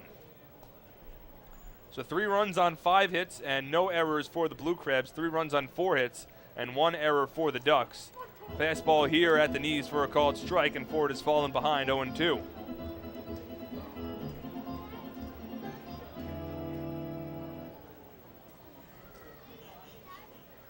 Hale from the windup, the 0-2 to Ford. Swung on and popped up shallow right. In comes Hankard, lines it up, and makes the catch for the second out. So Jake Hale trying to rebound after a tumultuous bottom of the second inning, which saw 3 solo home runs. He worked a very quick 1-2-3 bottom of the first, and now quickly has the first 2 outs of the bottom of the third.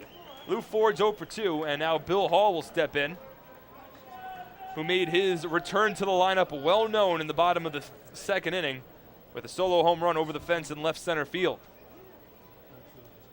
First pitch from Hale to Hall. Swung on and grounded softly back to Hale. He bobbles it initially, collects, and will soft toss it onto first in time to retire the side. So a quick 1-2-3 inning for Jake Hale through 3.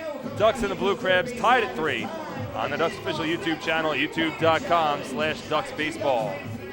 Hi, this is Joash Brodeen, first baseman, and you're listening to Ducks Baseball on the Ducks official YouTube channel, youtube.com/DucksBaseball.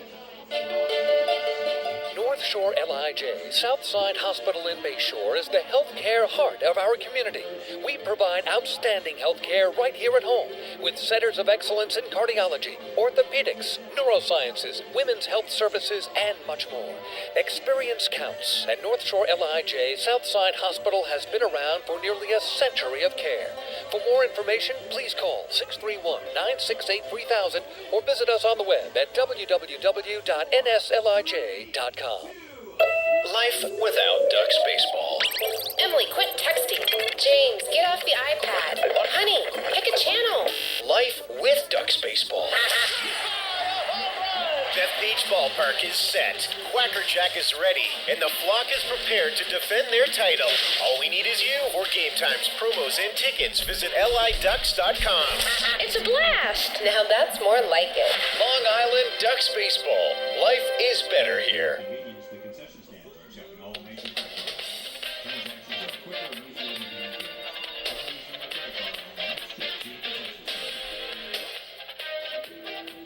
Jared Lansford back to the mound for the Ducks as we move to the top of the 4th inning here at Bethpage Ballpark. Mark Schwartz on the call. Thank you so much for joining us here on this beautiful Thursday evening here in Central Islip, Long Island. There was a little bit of rain in the preliminary forecast entering the day. We've had no such precipitation so far in Long Island tonight, and it looks like that's going to stay that way as the radar seems clear from here on out.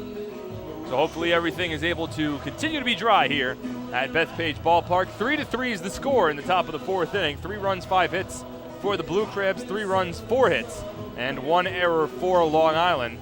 Lansford has thrown 64 pitches through the first 3 innings, and here he'll work against Angel Chavez, James Skelton, and then back to the top of the order and Bobby Stevens for the top of the 4th.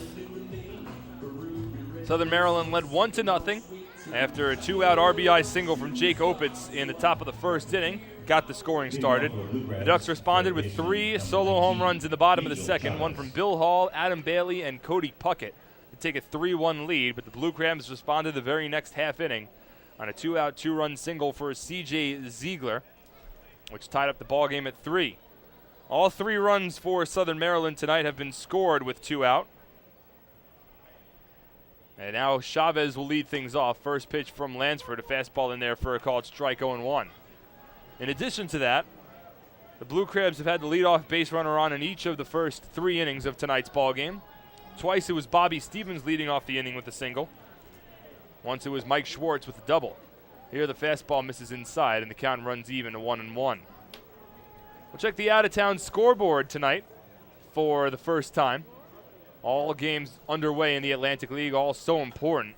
And already one huge score as Chavez pops up the 1-1 pitch a mile high, foul territory. Jan Vasquez underneath it. He makes the catch in foul territory as he stumbles back towards fair territory for out number 1. All Chavez continued to backtrack while he was trying to make that catch, and his momentum eventually carried him into fair territory. So one out for James Skelton, who's 0 for 1 today. But in the top of the 4th inning over at Santander Stadium, the Sugarland Skeeters are already leading the York Revolution 11-1. Sugarland putting up at least 1 run in each of the first 3 innings, including a 7-run top of the 2nd. First pitch to Skelton here is on the outside corner for a strike, 0-1.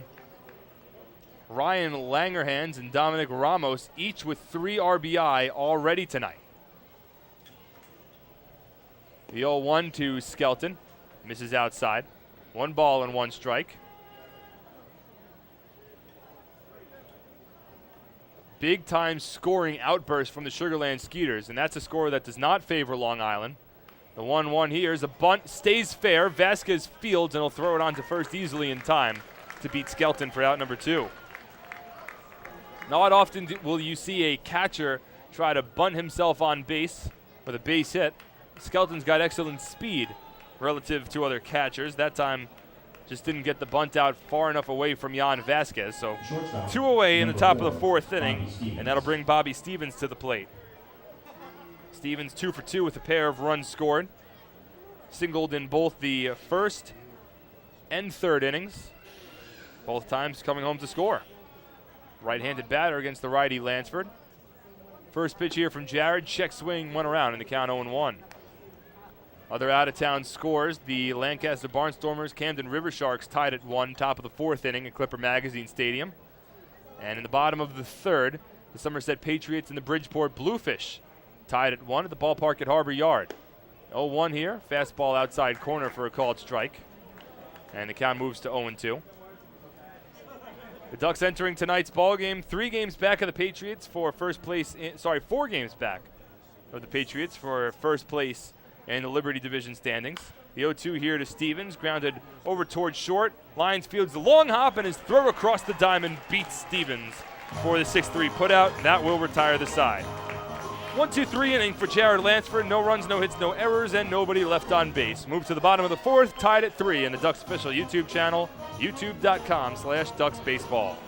Hey fans, this is pitcher Sean Garceau, and you're listening to Ducks Baseball on the Ducks official YouTube channel, youtube.com/DucksBaseball.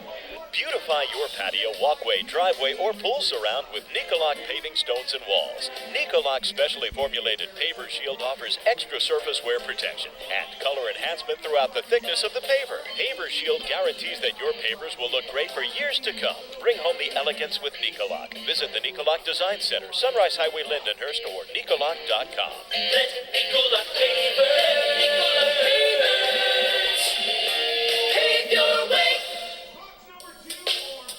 Hey, Duck fans, you want all the latest inside info on your back-to-back Atlantic League champion Long Island Ducks? Then follow Ducks president and general manager Michael Pfaff on Twitter at twitter.com/LIDucksGM. You'll find out first, right here, about player transactions, special stories, and so much more. You'll also be able to interact with Michael directly and get his take on all things Ducks baseball. Head to twitter.com/LIDucksGM today and make sure to follow along throughout the entire 15th anniversary season. Ducks baseball. Life is better here.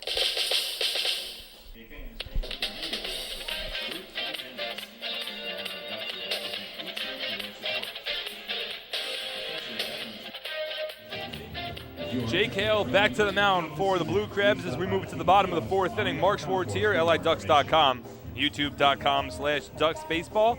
It'll be Adam Bailey, followed by CJ Rutherford and Cody Puckett due up. All tied up at 3. 3 runs, 5 hits, no errors for Southern Maryland. 3 runs on 4 hits, and 1 error for the Ducks.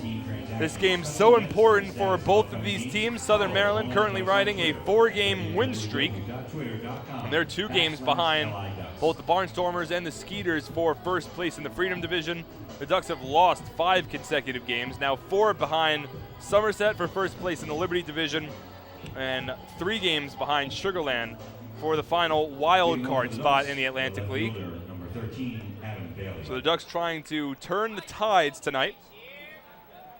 All tied up at 3 here in the bottom of the 4th. Bailey will lead things off. He had a solo home run in his first at bat tonight, a line drive homer That got over the right fielder Kyle Hankard, who leaped at the wall but wasn't able to make the catch. First pitch here to Bailey. He has a fastball, misses outside 1-0. It was Adams' 19th home run of the season. That leads the team. It was also a back-to-back home run. Bill Hall had gone deep with a solo shot as the batter immediately before Bailey. The 1-0 here to Adam is a fastball on the outside corner for a strike. Count runs even now to 1-1. It was Bailey's first home run since August 31st. He had a solo shot against the Camden River Sharks. The 1-1 here to Bailey. Swung on, fisted over the backstop, and into the general seating bowl. The count moves to 1-2. A couple of home run droughts were topped off in the bottom of the second inning tonight. When Bill Hall went deep, it was his first home run since August 19th. He had gone a long time. And for Cody Puckett, the streak was even further. The 1-2 here to Bailey is grounded over to the right side. Charging in his Opitz, he bobbles, fields, and throws it onto first in time for out number 1. In one motion, Opitz charged in. Wasn't able to field it cleanly with his glove, but the ricochet off the heel of his glove went right to his throwing hand, and in one motion threw it onto first base for the first out. So 1 away, as Hale has now retired the last 5 consecutive Ducks, and now C.J. Rutherford will step in. He's 0 for 1 today. Grounded out to shortstop in the second inning. That ground out came sandwiched in between an Adam Bailey home run and a Cody Puckett home run. Rutherford entering tonight's ballgame with a .333 batting average in his time with the Ducks, albeit it's been of a limited variety.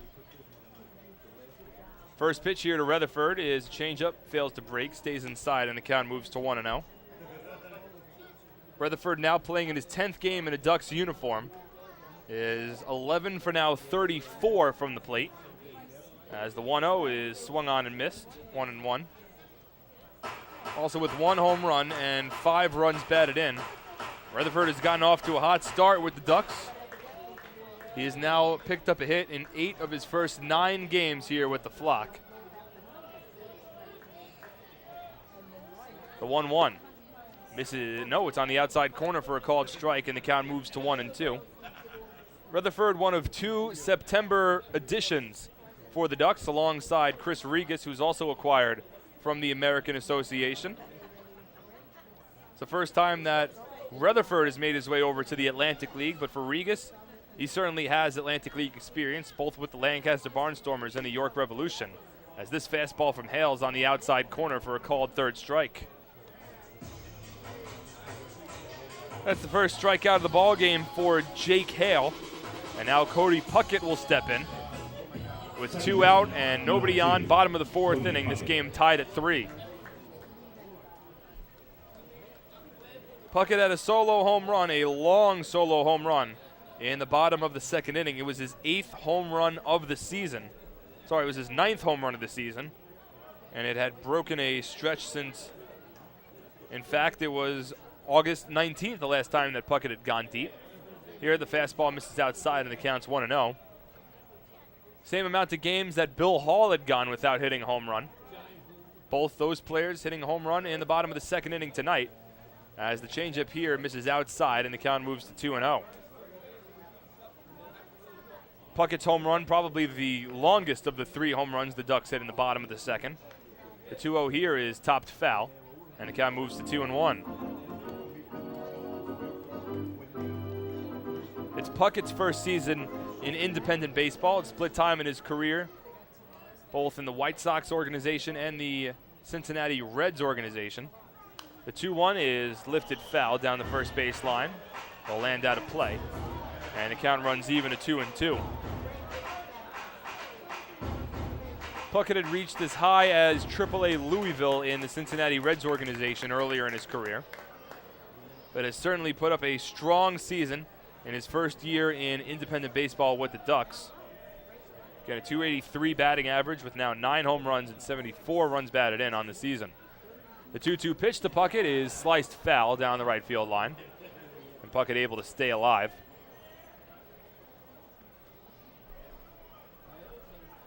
Hale found a lot of danger in the bottom of the second inning, had 44 pitches thrown through 2, but needed only 6 pitches to work a 1-2-3 bottom of the third. The 2-2 here to Puckett, swung on and missed strike 3. Hale strikes out a pair here in the bottom of the fourth inning. He's now retired the last 7 consecutive batters and has kept the Ducks off the scoreboard since the second inning.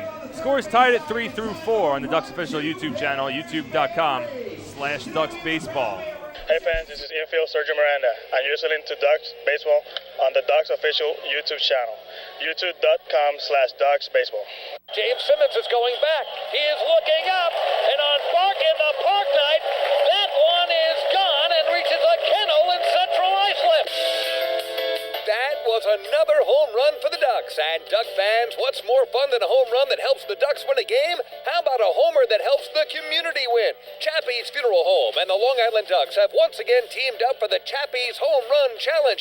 If the Ducks hit 100 homers this season, Chappie's Funeral Home will donate $5,000 to the Quackerjack Foundation. So every time a Ducks hitter goes deep this season, watch for the Chappie's Challenge home run count on the scoreboard. And if we reach 100, we're all a winner. Chappie's Funeral Home, where caring for others is a family tradition.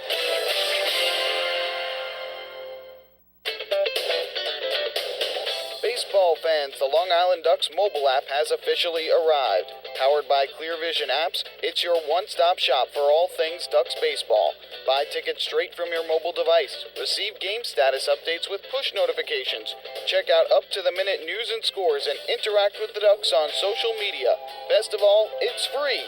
Download the Ducks mobile app today by visiting the App Store on your Apple-powered device or Google Play on your Android-powered device. The Long Island Ducks mobile app, with you wherever you flock to.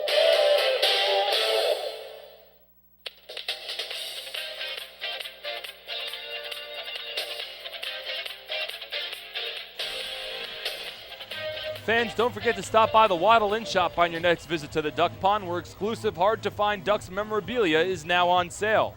Proceeds benefit the Quackerjack Foundation, the charitable arm of the Long Island Ducks. Jared Lansford back to the mound for the top of the 5th inning. He's thrown 73 pitches so far.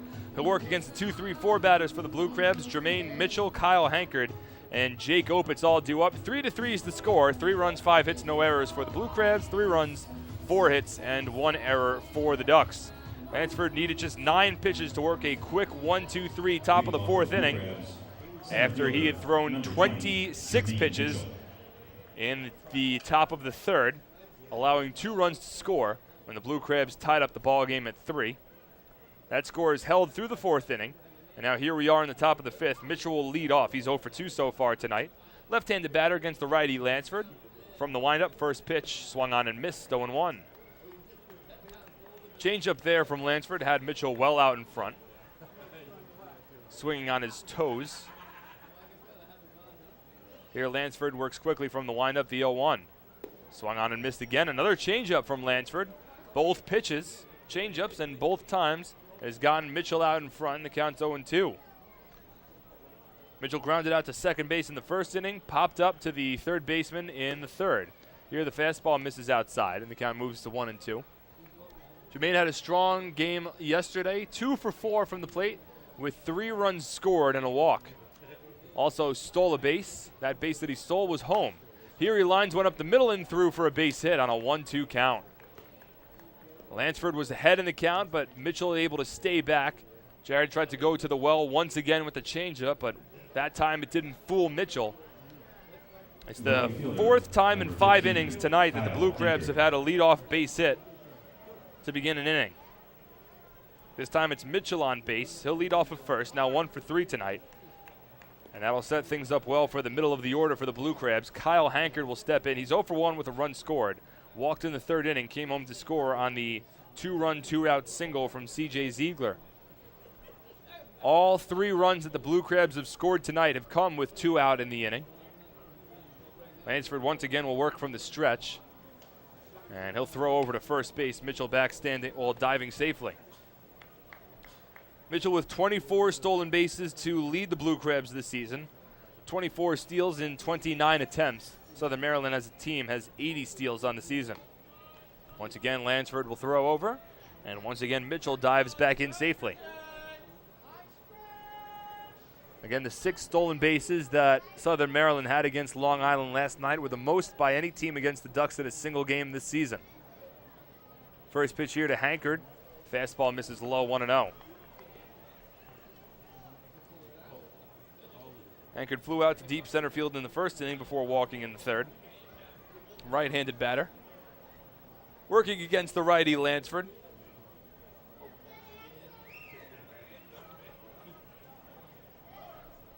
1-0 from Jared is ripped into left field for a base hit. So 2 consecutive hits for the Blue Crabs to begin the top of the 5th inning. Southern Maryland now with 7 hits in the ball game. And they have 2 runners on with nobody out for Jake Opitz. Southern Maryland, while they haven't put up as many runs so far tonight as they had over the first 2 games, have continued their solid production at the plate. On Tuesday night, Southern Maryland put up 10 runs on 10 hits, including a 7 spot in the top of the 6th inning to win that ball game 10-1. Last night, the Blue Crabs won in a back-and-forth battle 9-7, putting 12 hits on the scoreboard. Now they've already have 7 hits through the first 4+ innings tonight. Corner infield expecting a bunt. Opitz not exactly sure what he's about to do and takes the fastball in the outside corner for a strike, 0-1. It looked like Opitz was getting ready to drop down a bunt. He stuttered his feet while the pitch was being delivered by Lansford, wound up keeping the bat on his shoulder and took a first pitch strike. Harris continues to creep in at third base. Rutherford plays in at first. The 0-1 to Opitz, doesn't square, takes a fastball outside, and the count runs even, 1-1. We've seen so far this series, the Blue Crabs are not concerned about dropping a bunt down pretty much in any situation with any batter at the plate. Opitz has squared around a couple of times. We've seen Mitchell square around. Even Kyle Hankard has squared around. Here the fastball in the outside corner for a strike. Opitz vehemently disagrees. And the count moves to 1-2. Little confusion among the umpires. Warren Nicholson and Fred DeJesus trading places. With a 1-2 count, nobody out, top of the 5th inning, tie ball game. Mitchell off of second base, Hankard off of first. Lansford from the stretch, the 1-2. Swung on, lined into right center field. That's going to drop in front of Lou Ford. Fields on a couple of hops. Mitchell racing around third base. He'll come home and score. An RBI single for Jake Opitz, his 2nd RBI base hit of the ball game. And the Blue Crabs now lead it 4-3 over Long Island. 3 consecutive singles to begin the top of the 5th inning. Opitz now with 68 runs batted in on the season. They've continued to hit Jared Lansford hard. There'll be runners at first and second, still nobody out. 8 hits in the ball game for the Blue Crabs. And the designated hitter, Steve Moss, will come to the plate. Moss is not, well, he's 0 for 1. Reached on an error in the first inning, walked in the third. But a dangerous spot here. Still nobody out. Moss has had a very strong series against the Ducks and has an opportunity to open up the ball game. Hankard off of second base, now Opitz off of first. Lansford from the stretch, first pitch to Moss. Fastball outside corner for a called strike, 0-1. All this inning started when Jared Lansford had an 0-2 count against Jermaine Mitchell. Mitchell is able to fight back in the at-bat. Hit a base hit up the middle.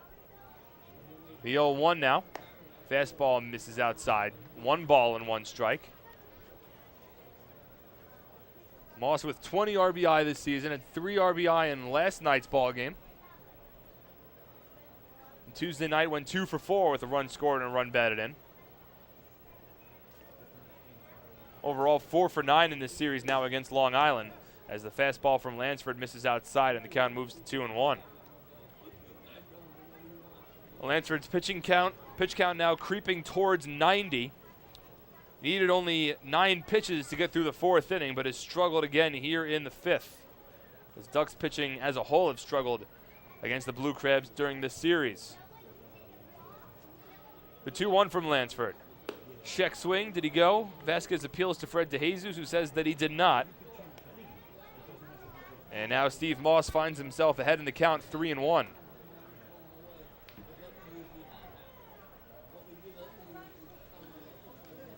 Hankard off of second base, Opitz off of first. Infield plays back, nobody out. top of the 5th inning. Lansford from the stretch checks the runners. And now it'll be Moss who asks for time. It's granted to him by the home plate umpire, Frank Leparic. A slow-moving game so far here at Bethpage Ballpark, and that's really been the trend over the first 2 games of this series. Tuesday night's game went 3 hours and 5 minutes. Last night took us 3 hours and 30 minutes to get through 9 innings. The 3-1 now to Moss, swung on and missed. And the count moves to 3-2.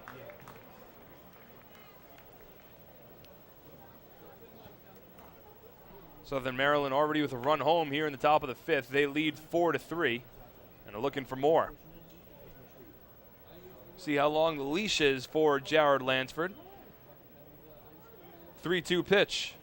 Fastball in there for a called 3rd strike. That's the 2nd strike of the ball game for Jared Lansford. Moss thought that one was high. But Lansford gets the call. Now 1 away in the top of the 5th, and C.J. Ziegler will step in. Ziegler had the 2-out, 2-run single in the top of the 3rd inning, which tied up the ball game at 3. Difficult inning for the Ducks in that top of the 3rd. They had just taken a 3-1 lead. It was their largest lead of the series over the Blue Crabs. But that very next inning, a couple of calls don't go the Ducks' way, and eventually it's Ziegler who provides the big 2-out hit to tie the ball game. Here the first pitch fastball to Ziegler's on the outside corner for a strike, 0-1. Ziegler overall is 1 for 2 today. He struck out swinging in the 1st inning. Right-handed batter, he leads the team and runs batted in with 72 on the season. The 0-1 here misses inside, and the count runs even, a 1-1. Lights fully on here at Bethpage Ballpark as the sun has fully set, so the lights are fully illuminating the field and the grandstands.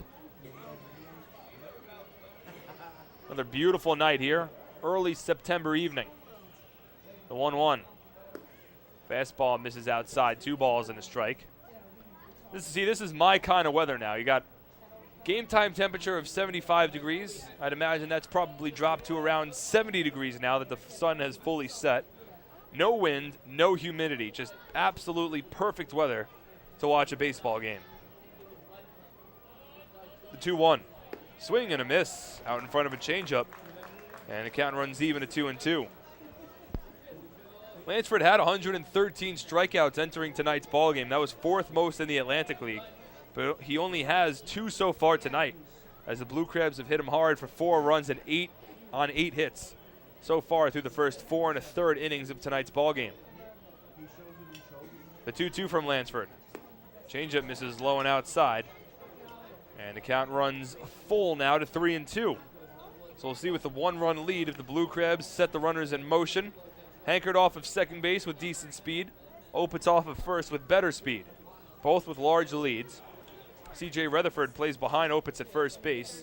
Lansford from the stretch, the payoff pitch. Runners take off. Ziegler lines one foul down the right field line. Count will remain even at full at 3-2.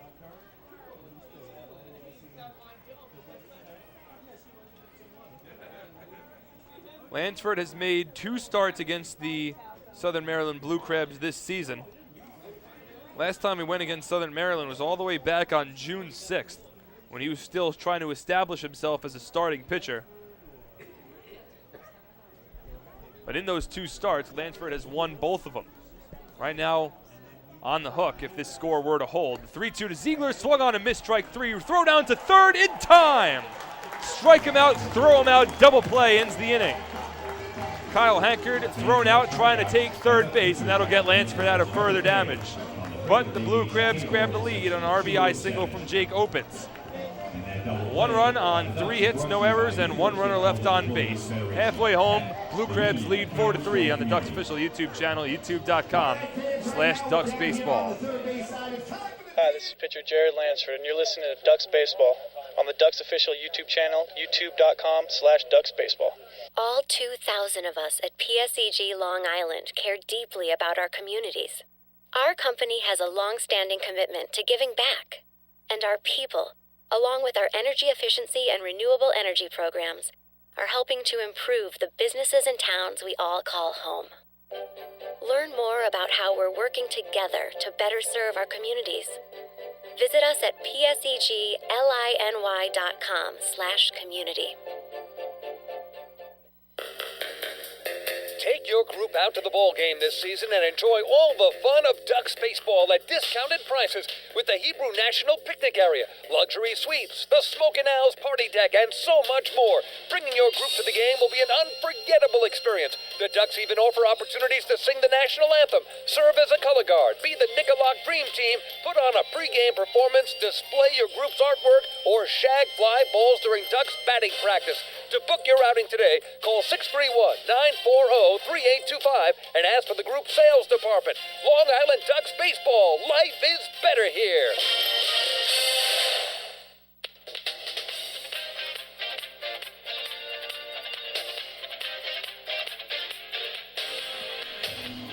Jake Hale back to the mound for the bottom of the 5th inning as the Blue Crabs now lead it 4-3 over the Ducks. Mark Schwartz on the call on LIDucks.com, YouTube.com/DucksBaseball. Jake Hale has thrown 64 pitches through 4 innings, has really found himself in danger just once so far. That came in the bottom of the 2nd inning when he allowed 3 solo home runs, 1 to Bill Hall, 1 to Adam Bailey, and 1 to Cody Puckett. Besides that, he's worked 3 other 1-2-3 innings. And here he'll work against the 8, 9, and 1 batters for the Ducks. Jan Vasquez, followed by Dan Lyons, then back to the top of the order, and Phelan Lentini. 4 runs on 8 hits, no errors for the Blue Crabs, 3 runs on 4 hits, and 1 error for the Ducks. An RBI single from Jake Opitz in the top of the 5th inning has given the Blue Crabs their 1-run lead. So here's Vasquez. He's 0 for 1 so far tonight. He grounded out to second base, robbed of a base hit on a nice sliding stop made by Opitz. Getting the start behind home plate tonight for the Ducks. First pitch from Hale, a fastball in there for a called strike, 0-1. Delayed call there from Frank Leparic, but Vasquez falls behind in the count. Switch hitter batting from the left side here. Better batter from the left side than he is from the right. Hale from the windup, the 0-1. Changeup misses outside, 1 ball and 1 strike. Check the out-of-town scoreboard again in the Atlantic League. All 4 games still currently underway. A couple of scoring changes from the last time we updated the scores. As here the fastball misses inside 2-1. Sugarland Skeeter still well in front of the York Revolution, but the score now 11-3 over at Santander Stadium. York's a team that could put up runs in a hurry, so they're never quite fully out of the ball game, but still trailed by 8 runs to a team that the Ducks are trailing by 3 games in the wild card standings. The 2-1 to Vasquez. Fastball swung on and ripped up the middle for a base hit. First hit of the ball game for Jan Vasquez, 5th hit overall for Long Island, and only the 2nd time tonight that the Ducks have had a leadoff base runner on base. So leadoff base runner, that'll bring Dan Lyons to the plate with nobody out. Shortstop, number 12, Dan Lyons. Lyons had a bloop base hit to shallow right field back in the 2nd inning.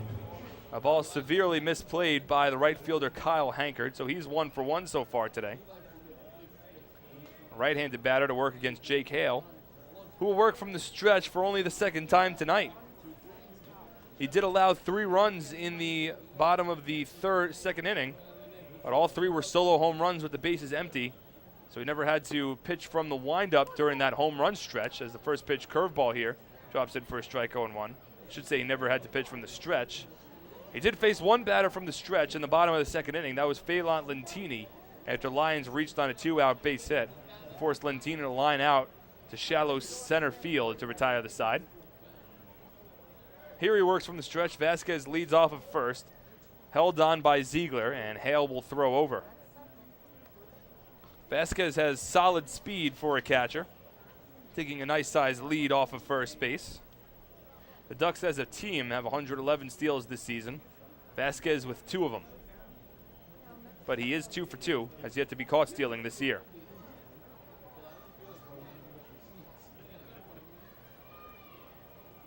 He leads off of first base. Hale from the stretch.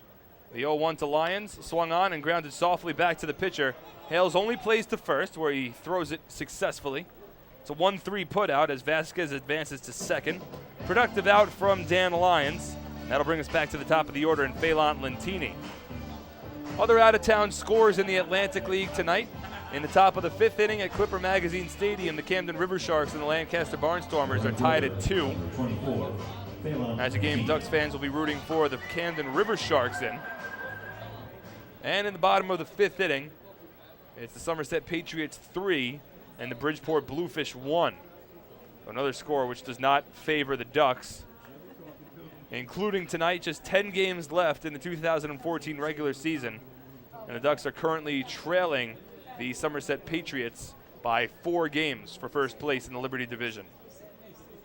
First pitch here to Phelan. Curveball on the inside corner for a strike, 0-1. Of course, the Ducks do hold the tiebreakers over both the Skeeters and the Patriots. Skeeters for the wild card, Patriots for the division. Granted, the season series between Long Island and Somerset's tied at 10. Somerset's already clinched the playoff spot after taking the first half for the Liberty division. So if the Ducks were to tie, or finish in a tie with Somerset in the second half, because Somerset already has a playoff spot, the second half crown would be handed to the Ducks. And the Ducks would get into the postseason. In terms of the Sugarland, Ducks have a 13-7 season series advantage over the Skeeters, so they would get in if both teams finish with the same record as well. Here the 0-1 to Lentini's grounded over to third. Chavez plays the one-hopper and lightly tosses it on to first in time for the second out.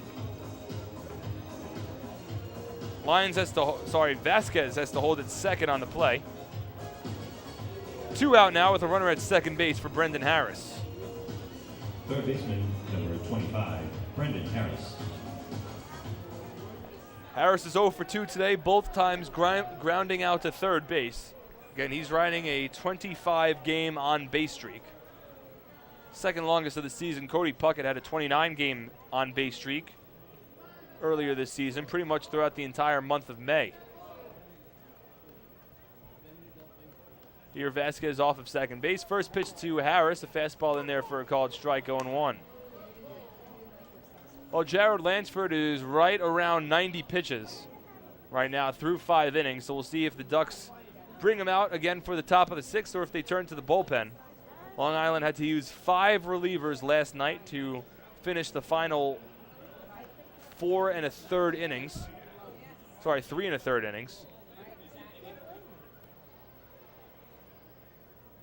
As Hale here will step off the mound. Take some time before stepping back on.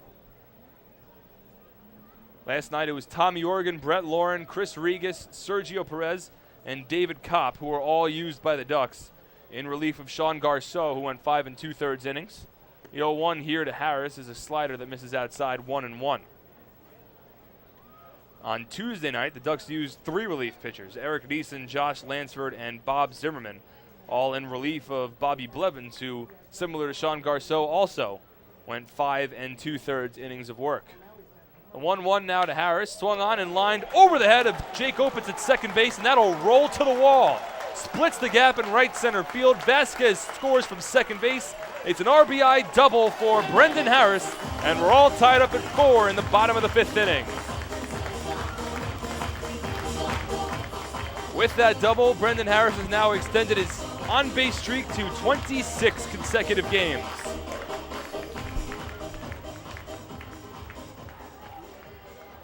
So Southern Maryland takes the lead in the top of the 5th, and the Ducks respond in the bottom of the 5th to tie things up. A 2-out RBI double for Brendan Harris. We're all tied up at 4, and now Lou Ford will step in. It's the 48th run batted in of the season for Brendan Harris. Former big leaguer will lead off of second base as another former big leaguer steps to the plate. First pitch to Ford is skied down the right field line, foul territory. Over is Kyle Hankard. He has space. He makes the catch while he bangs into the fence to retire the side. But the Ducks do get back on the scoreboard. They tie things up on a 2-run double from Brendan Harris. All tied up at 4 through 5 on the Ducks official YouTube channel, youtube.com/DucksBaseball. Hey fans, this is outfielder Phelan Lentini, and you're listening to Ducks Baseball on the Ducks official YouTube channel, youtube.com/DucksBaseball. Hi, I'm former Major Leaguer John Franco. Growing up in Brooklyn, I dreamed of playing professional baseball. My dad, a city employee, worked hard so I can live out that dream. The team at MCU is a lot like my dad.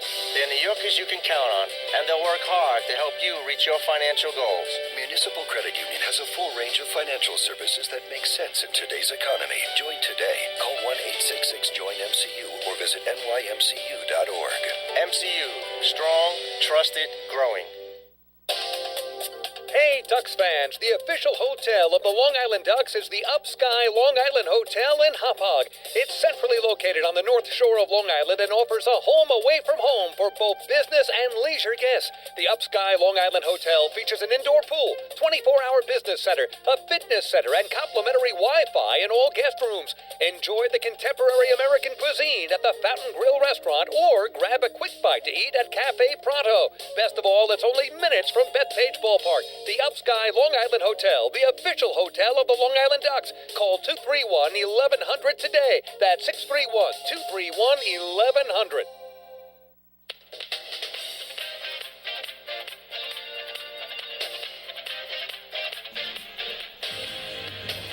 Fans, follow all season long as the Long Island Ducks try and meet the Chappie's Home Run Challenge. If the Ducks hit 100 home runs, Chappie's Funeral Homes will donate $5,000 to the Quacker Jack Foundation. Chappie's Funeral Homes, where caring for others is our family tradition. Well, Jared Lansford will come back to the mound for the Ducks here in the top of the 6th inning.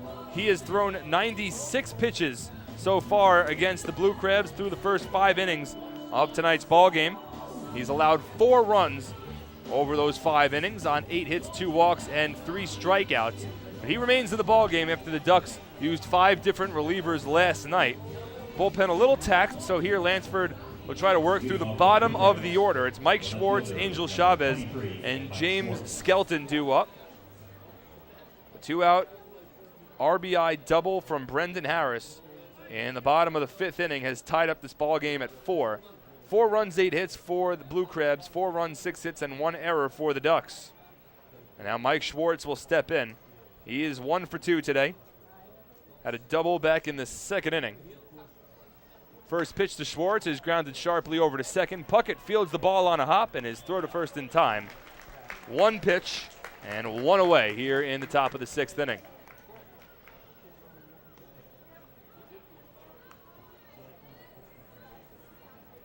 Third baseman, number 19. So 1 out, and that'll bring Angel Chavez to the plate. Chavez is 0 for 2 so far. Grounded out to the pitcher in the 2nd inning. And popped up in foul territory to Jan Vasquez, the catcher, in the 4th. Lansford from the windup, first pitch to Chavez, taking all the way. And the fastball misses low and inside for a ball, 1-0. Chavez a .278 batter overall this season with 4 home runs and 35 runs batted in. Here the fastball is on the outside corner for a called strike. And the count runs even, a 1-1. Lansford has had 2 1-2-3 innings so far tonight. 1 in the 2nd and 1 in the 4th. The 1-1 here is grounded over to third. Harris in front, fields cleanly, his throw to first in time. And there's quickly 2 out in the 6th inning.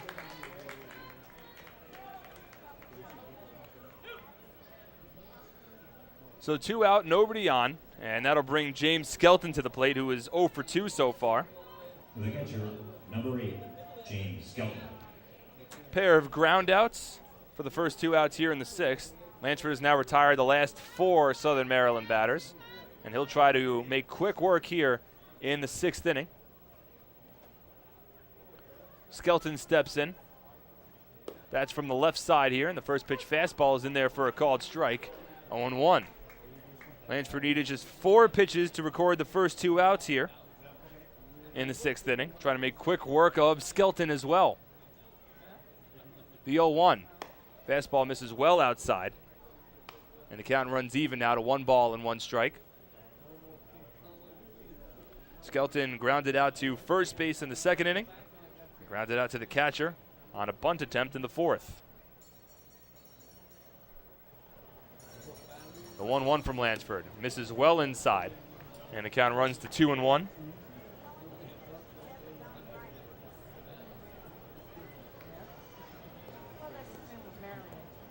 Official attendance tonight at Bethpage Ballpark, 4,006 for this Thursday night, September evening ball game. The 2-1 to Skelton, ripped sharply through the hole on the right side. And a 2-out base hit for James Skelton continues this inning for the Blue Crabs and will bring us back to their top of the order and Bobby Stevens. Lansford made quick work of both Mike Schwartz and Angel Chavez, but James Skelton able to continue the inning with his first hit of the ball game. It's the 9th hit overall for Southern Maryland. That prevents the 1-2-3 inning. And now Stevens will step in. He's 2 for 3 so far today with a pair of runs scored.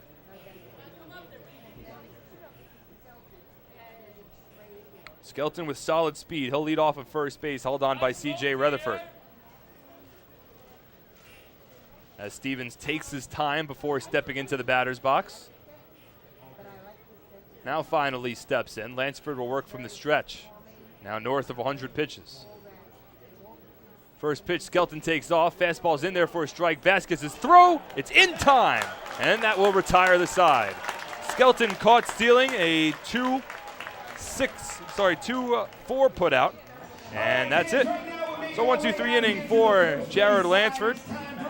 No runs on 1 hit, no errors, and nobody left on base. Move to the bottom of the 6th, tied at 4 on the Ducks official YouTube channel, youtube.com/DucksBaseball. Hi, this is Adam Bailey, and you're listening to Ducks Baseball on the Ducks official YouTube channel, youtube.com/DucksBaseball. Few places on Earth offer the charm and excitement of Fire Island. At Fire Island Ferries, located conveniently at 99 Maple Avenue in Bay Shore, they offer convenient travel to Fire Island 7 days a week. Fire Island is quickly becoming a top destination for families of all ages. Experience the informal, carefree communities, the dazzling night scene, enjoy fine dining, or climb to the top of one of the tallest lighthouses in the United States. But there's only one way to get there, by calling Fire Island Ferries at 631-665-3600 today. For fare and scheduling information, please visit FireIslandFerries.com. Bring your birthday to the ballpark this season and celebrate with the flock. Kona Ice birthday party packages with the Long Island Ducks are now available for the 2014 season. Each package includes 10 box seats, a commemorative birthday t-shirt and autographed baseball, a pizza and Kona Ice party in the Hebrew National Picnic area, and so much more. Best of all, the birthday child will stand on the dugout while the entire crowd sings happy birthday. Reserve your party today by calling 631-940-3825 and ask for the group sales department. Kona Ice birthday parties with the Long Island Ducks, a once-in-a-lifetime experience.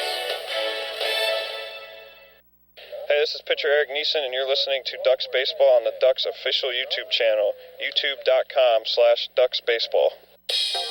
Hey Ducks fans, your recreation destination this year is The Rinks at Hidden Pond Park. The Rinks features 2 full-size ice rinks, a 97-acre summer day camp, a New York State licensed preschool academy, and a wide variety of birthday party options. Learn to skate, join one of many hockey leagues, swim in an Olympic-sized pool, and enjoy all the fun that The Rinks has to offer. Visit us today at 660 Terry Road in Hauppauge, or check us out online at therinks.com. The Rinks, your recreation destination. Life without Ducks baseball. Emily, quit texting. James, get off the iPad. Honey, pick a channel. Life with Ducks baseball. Bethpage Ballpark is set. Quackerjack is ready, and the flock is prepared to defend their title. All we need is you. For game times, promos, and tickets, visit liducks.com. It's a blast. Now that's more like it. Long Island Ducks baseball. Life is better here.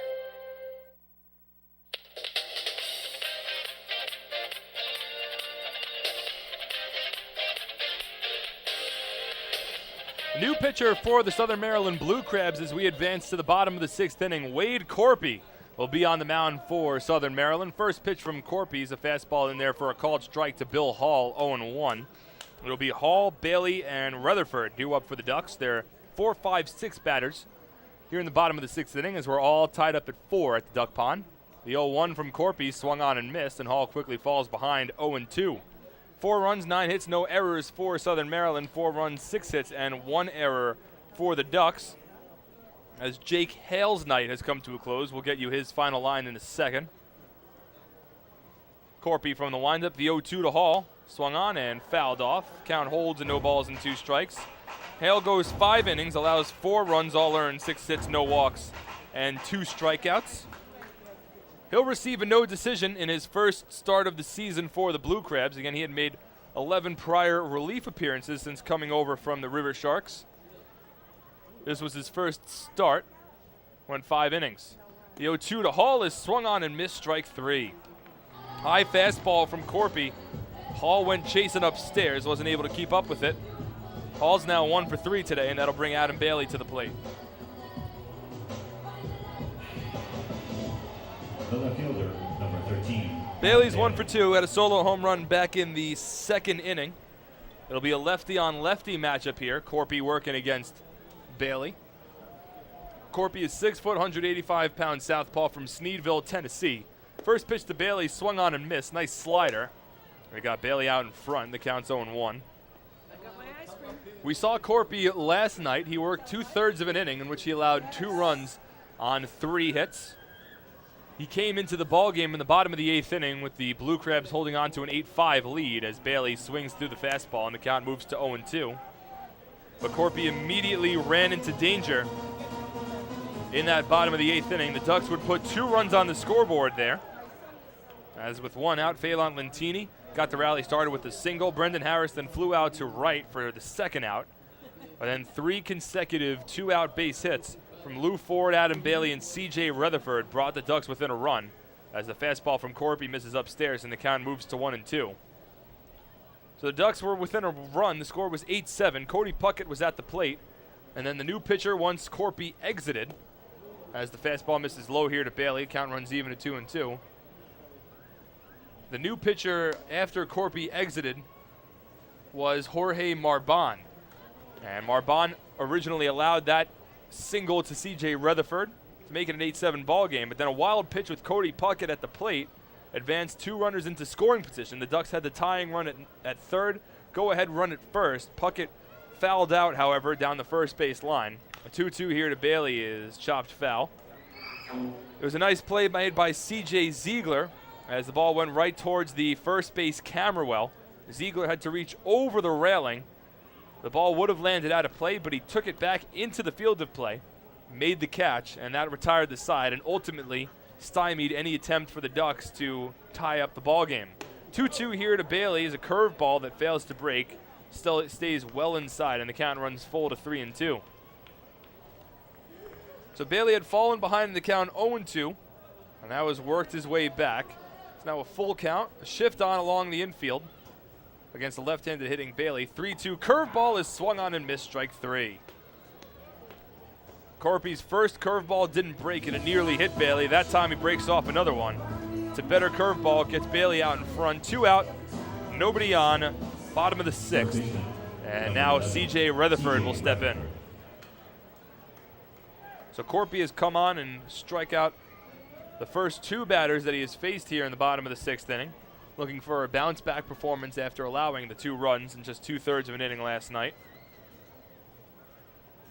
From the windup, first pitch to the right-handed hitting Rutherford. Change-up outside corner for a called strike, 0-1. Corpy just coming in and throwing strikes here. Rutherford is 0 for 2 so far today. The 0-1. Swing and a miss. Tardy on the fastball, and the count moves to 0-2. Corpy is now making his 53rd appearance of the season for the Blue Crabs. That easily leads the team. It's 5-3 with a 2.89 ERA. From the windup, the 0-2 to Rutherford. Fastball just misses inside. And the count moves to 1 ball and 2 strikes. Jake Hale wound up throwing only 76 pitches over his 5 innings. 52 were for strikes. Here Rutherford skies the fastball foul down the right field line, and the count remains at 1-2. So Hale gave the Blue Crabs 5 strong innings, was only really hit hard once, well, in 1 inning. That came in the bottom of the 2nd inning when he allowed 3 solo home runs. The Ducks also scratched together a run on a 2-out RBI double from Harris in the bottom of the 5th, which tied up the ball game at 4. Here, Rutherford takes a fastball upstairs, and the count runs even to 2-2. Rutherford has hit safely in 8 of his first 9 games in a Ducks uniform, but he's 0 for 2 so far tonight.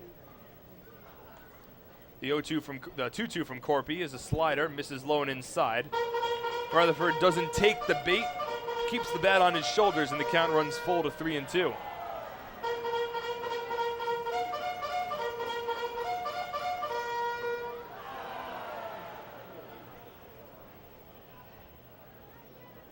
So Corby takes his time, steps back on the mound, the payoff pitch. Misses inside, ball 4. It's the first walk allowed by Blue Crabs pitching tonight, and fans, that's another Municipal Credit Union walk with a purpose. Every time a Ducks batter walks, the Quackerjack Foundation wins. So that'll bring up Cody Puckett, who is 1 for 2 today.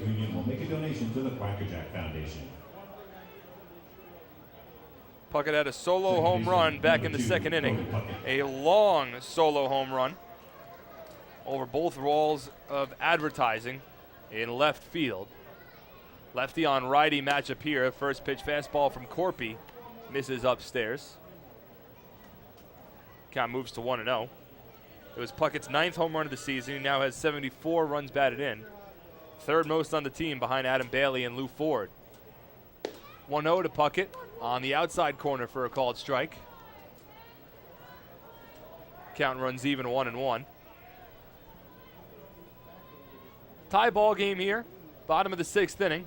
Both teams with 4 runs. 2 out, runner at first base. 1-1 to Puckett, misses outside. 2-1's the count.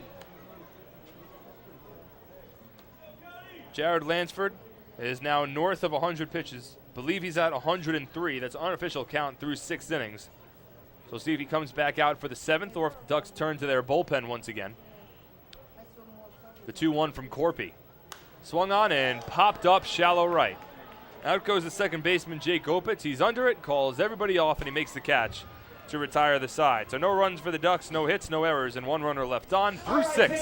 All tied at 4 on the Ducks official YouTube channel, youtube.com/Ducks Baseball. Hi, this is pitcher John Brownell, and you're listening to Ducks Baseball on the Ducks official YouTube channel, youtube.com/Ducks Baseball.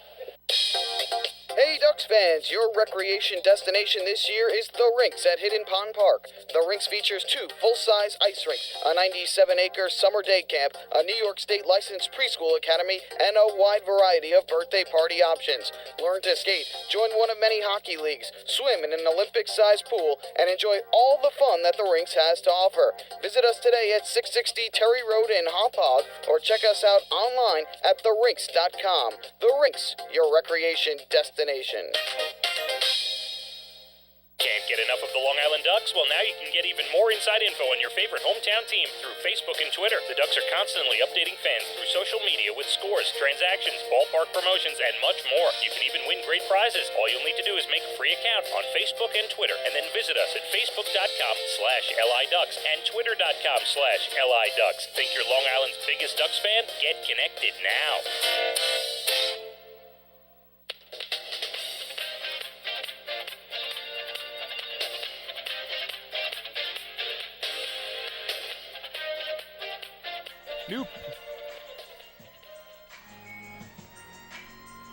New pitcher in the ballgame for the Ducks as Brett Lauren takes the mound. Jared Lansford's day has come to a close, and we'll get you Jared Lansford's line in a second, but it's Brett Lauren on the rubber here for the Ducks. It'll be the second time that we've seen Lauren in the last couple of days. Lauren went a third of an inning last night, allowing 3 runs all earned. 3 runs, 2 earned, while allowing 3 hits and 1 walk. Was not the outing that he was looking for. And now he'll have to work. We're at the tie ball game in the top of the 7th inning. Fans chill out with a cold cup of Hampton Coffee Company gourmet iced coffee, available right now at our concession stands.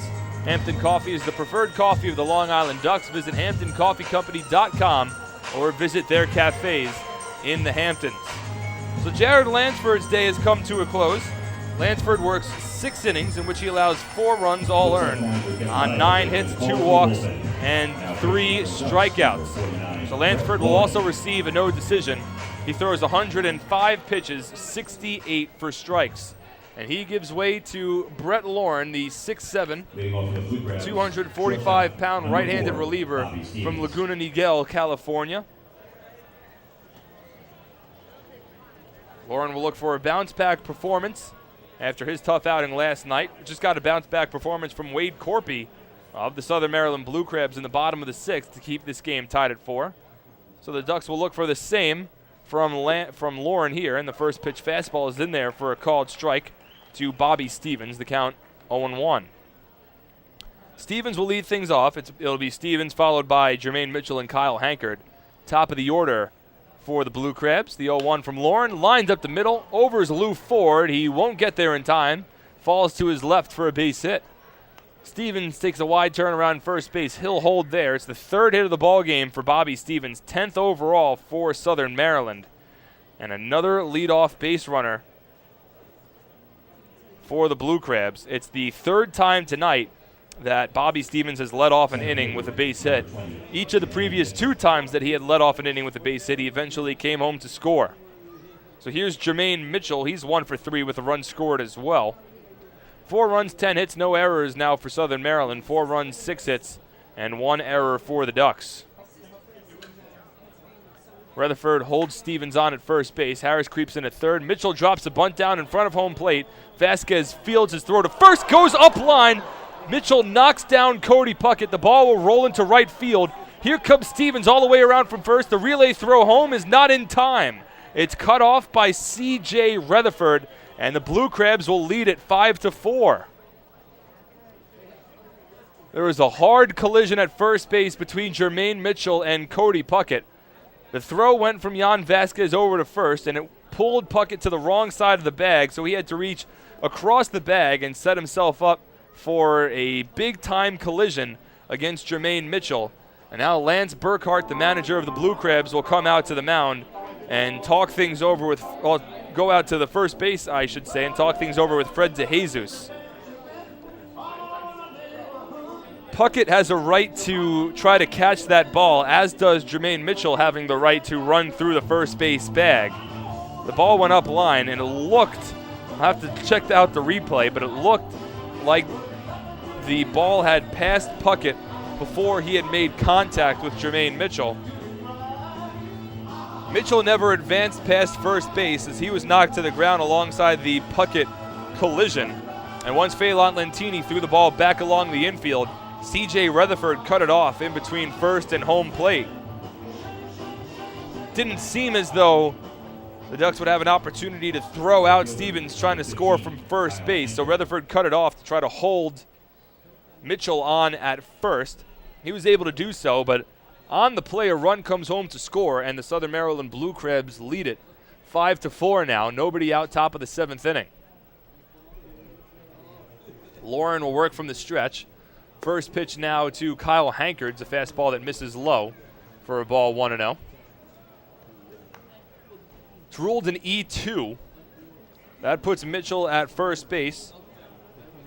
I believe it's a sacrifice E2. So Bobby Stevens advances to second base on the sacrifice bunt, as Hankard grounds one foul down the third base line here, 1-1. And then Stevens comes all the way around from second base on the E2 to score. No run batted in is given to Jermaine Mitchell. But a pivotal moment of this ball game as the Blue Crabs now lead it 5-4 over the Ducks. And Southern Maryland has won each of their last 4 games. The Ducks have dropped 5 straight. Second longest losing streak of the season for the Ducks. They'd previously lost 13 consecutive games earlier in the second half. Lauren from the stretch with Mitchell leading off of first. The fastball misses inside, 2-1. It's the second error of the ball game for the Ducks. This time, this error leading directly to a run. The first error wound up not hurting Long Island. Came back in the first inning, a fielding error from Cody Puckett. The 2-1 here to Hankard. Fastball outside corner for a called strike, and the count runs even to 2-2. Hankard's 1 for 2 tonight with a run scored. Walked in the third, came home to score on an RBI single from C.J. Ziegler. Also had a base hit in the 5th It was caught stealing when he tried to steal third base. Strike him out, throw him out, double play ended that inning. As now Hankard asks for time. Or that might have been Jan Vasquez who asked for time. It was granted by Frank Leparic. Now Hankard will step back into the batter's box with Mitchell leading off at first base, held on by Rutherford.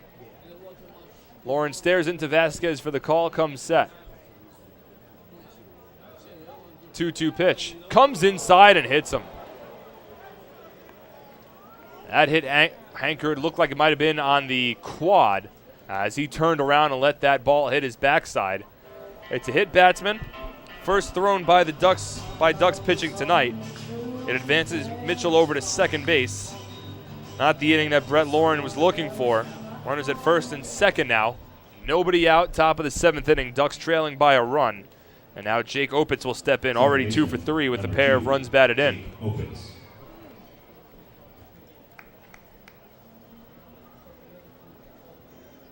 So the Ducks will hope for a ground ball here. Hankard taking his time over at first base after getting hit by the pitch. He'll remain in the ballgame. He gets the go-ahead. Well, he gives the go-ahead to Southern Maryland to keep him in there. So he'll lead off of first. Ducks once again expecting a bunt with the cleanup batter Opitz at the plate. Runners at first and second, nobody out. Lauren will work from the stretch. First pitch to Opitz, he squares and drops a beautiful bunt down the third base line. Absolutely perfect, and Harris has no play. You cannot roll out a better bunt than the one from Jake Opitz just there.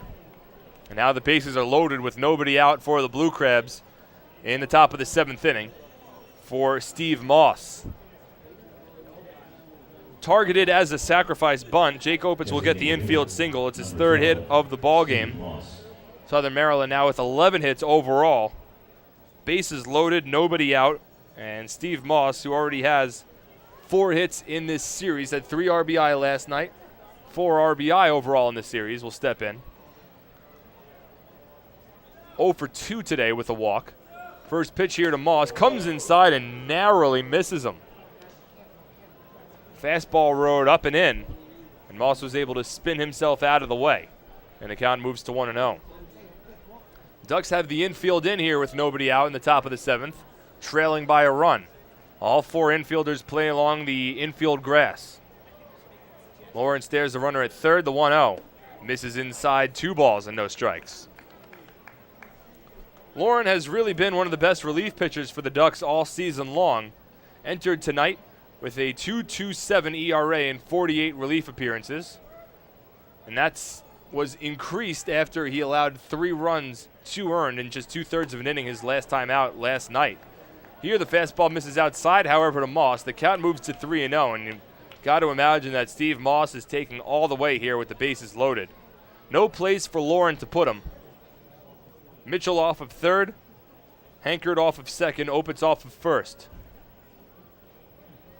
The 3-0 pitch. Fastball in there for a called strike, knee high. And the count moves to 3-1. Bit of a sarcastic cheer from the Bethpage Ballpark fans. But even with Lauren's ERA increasing after last night's outing, still the 2nd lowest on the team in terms of Ducks relievers, but here the fastball misses outside for ball 4. A bases loaded walk to Steve Moss. Mitchell will score from third, and the Blue Crabs now lead 6-4. Not a strong inning here from the Ducks, all the ways around, both pitching and fielding. First baseman. Base hit to Stevens, a sacrifice bunt, and a throwing error from Jan Vasquez, a hit batsman, an infield single, and a walk. Has brought 2 runs home for the Blue Crabs. Still nobody out, with the bases remaining loaded for C.J. Ziegler. Had a 2-out, 2-run single back in the 3rd inning, leads the team and runs batted in with 72. 1 for 3 today. Infield stays in. First pitch to Ziegler as the fastball misses low and outside, 1-0. Well, Kevin Baez leaving Brett Lauren out there on the mound to try to work through this jam. Ducks in danger now of dropping their 6th consecutive game. Not what you want to do with 10 games left in the season when you're trailing in both the wild card and division race. As C.J. Ziegler lifts one to deep left center here. Back goes Ford, still ranging back. In front of the warning track, he makes the catch. Tagging up from third base, coming home to score is Kyle Hankard. Over to third base goes Jake Opitz. It's a sacrifice fly for C.J. Ziegler. His 73rd run batted in of the season, third RBI of the ball game. The Blue Crabs have put up 3 runs here in the top of the 7th inning and lead at 7-4.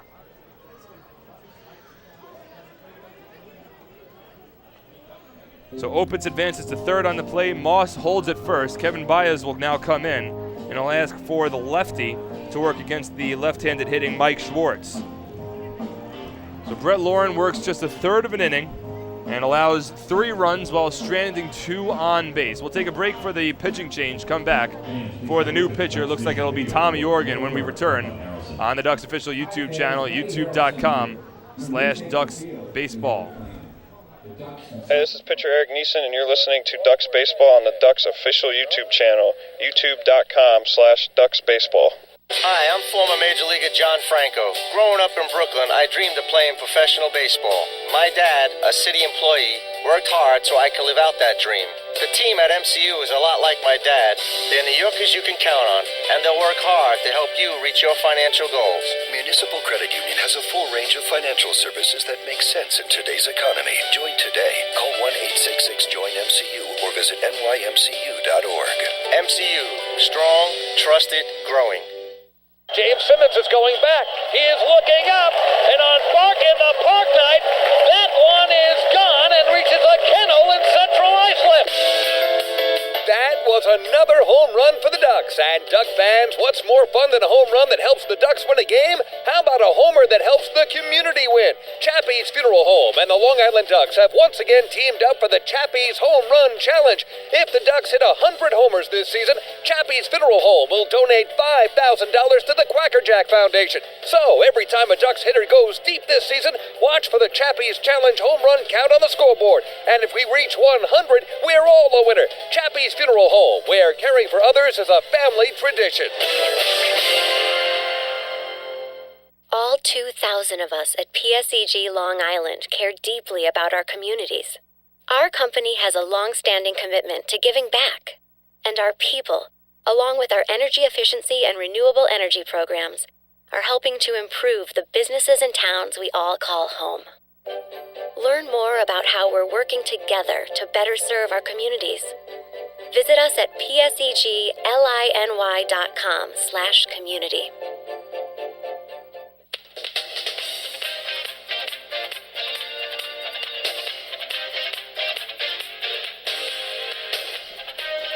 Tommy Organ is the new pitcher for the Ducks here in the top of the 7th inning, with Long Island trailing 7-4. 2 runners stranded by Brett Lauren, who works just a third of an inning. And now Organ will look to get the Ducks out of further danger. He'll work against the left-handed hitting Mike Schwartz here, as it's Opitz off of third base and Steve Moss off of first. Organ will work from the stretch. Infield plays at double play depth. Stares the runner down at first. First pitch to Schwartz is a fastball, misses low and outside, 1-0. Organ, a 6'5", 165-pound southpaw from Tarpon Springs, Florida. Youngest player on this Ducks team, born July 10th, 1991. The 1-0 from Organ. Swing and a miss. Schwartz late on the fastball, and the count runs even, a 1-1 strike. Bobby Stevens began this inning with a base hit to center field. He then scored from first base on a sacrifice bunt from Jermaine Mitchell and a throwing error from Jan Vasquez, throwing the ball into right field. A hit batsman, an infield single, a walk with the bases loaded, and a sacrifice fly to center field later. The Blue Crabs have scored 3 runs and lead 7-4. 1-1 here to Schwartz is popped up foul territory, third base side. Harris over for a look, but it lands in the stands. And the count moves to 1-2 strikes. Oregon is 0-1 this season in 15 relief appearances with a 1.93 ERA. 14 innings of work, he's allowed just 3 runs on 10 hits, 3 walks, and 13 strikeouts. In his 15 relief appearances, only one of those appearances he's allowed a run, and in that one appearance he allowed 3 runs. Besides that, he's worked 14 scoreless appearances for the Ducks. That includes last night, wherein he worked a third of an inning and allowed just one hit while striking out a batter. Here he works from the stretch, the 1-2 to Schwartz. Fastball outside corner, called strike 3. Big time strikeout there from Tommy Organ. He freezes the left-handed hitting Schwartz with the fastball painting black on the outside corner. 2 away now in the top of the 7th, and that'll bring Angel Chavez to the plate.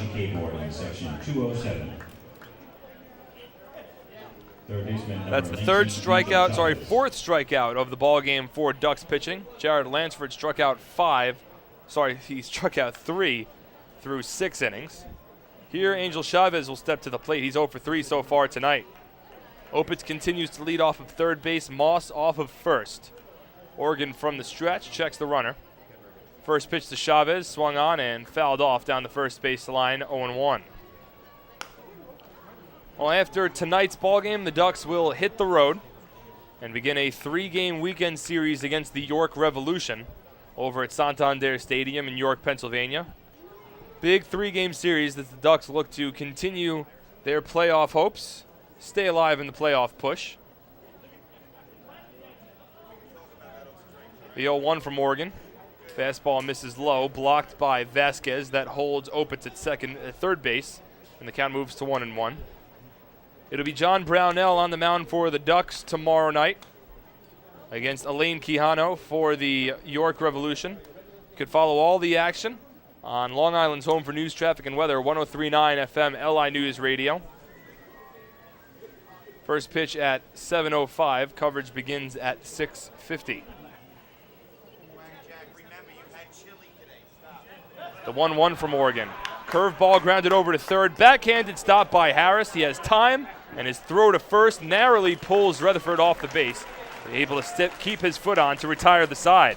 So Tommy Oregon comes on and strands both inherited runners and keeps it at a 3-run ball game as the Ducks trail 7-4. We'll head to the 7th inning stretch, then move to the bottom of the 7th on the Ducks official YouTube channel, youtube.com/DucksBaseball.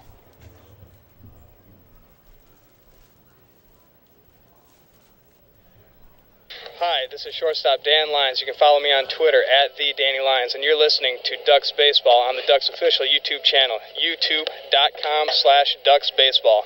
It's your money, and you have the power to save it. Make a few simple changes, and you can use less electricity and save real money. By installing Energy Star light bulbs and products for your home, you can save hundreds of dollars each year.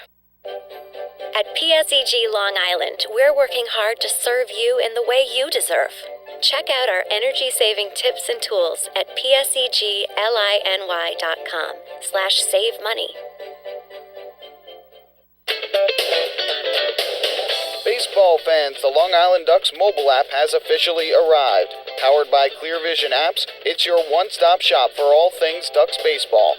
Buy tickets straight from your mobile device. Receive game status updates with push notifications. Check out up-to-the-minute news and scores and interact with the Ducks on social media. Best of all, it's free. Download the Ducks mobile app today by visiting the App Store on your Apple-powered device or Google Play on your Android-powered device. The Long Island Ducks mobile app, with you wherever you flock to.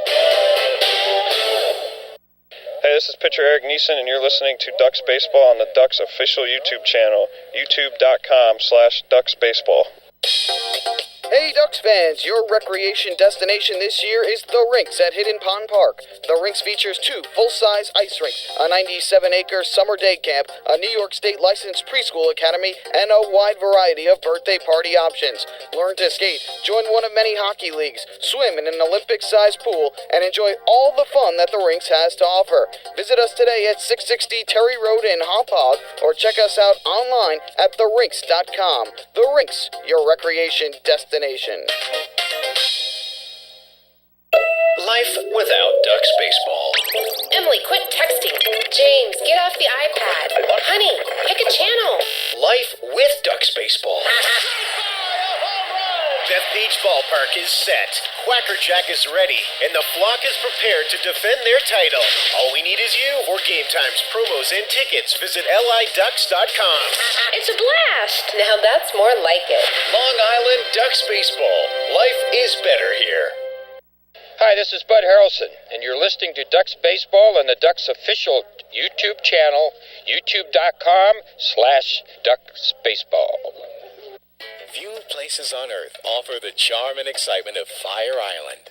At Fire Island Ferries, located conveniently at 99 Maple Avenue in Bay Shore, they offer convenient travel to Fire Island 7 days a week. Fire Island is quickly becoming a top destination for families of all ages. Experience the informal, carefree communities, the dazzling night scene, enjoy fine dining, or climb to the top of one of the tallest lighthouses in the United States. But there's only one way to get there, by calling Fire Island Ferries at 631-665-3600 today. For fare and scheduling information, please visit fireislandferries.com.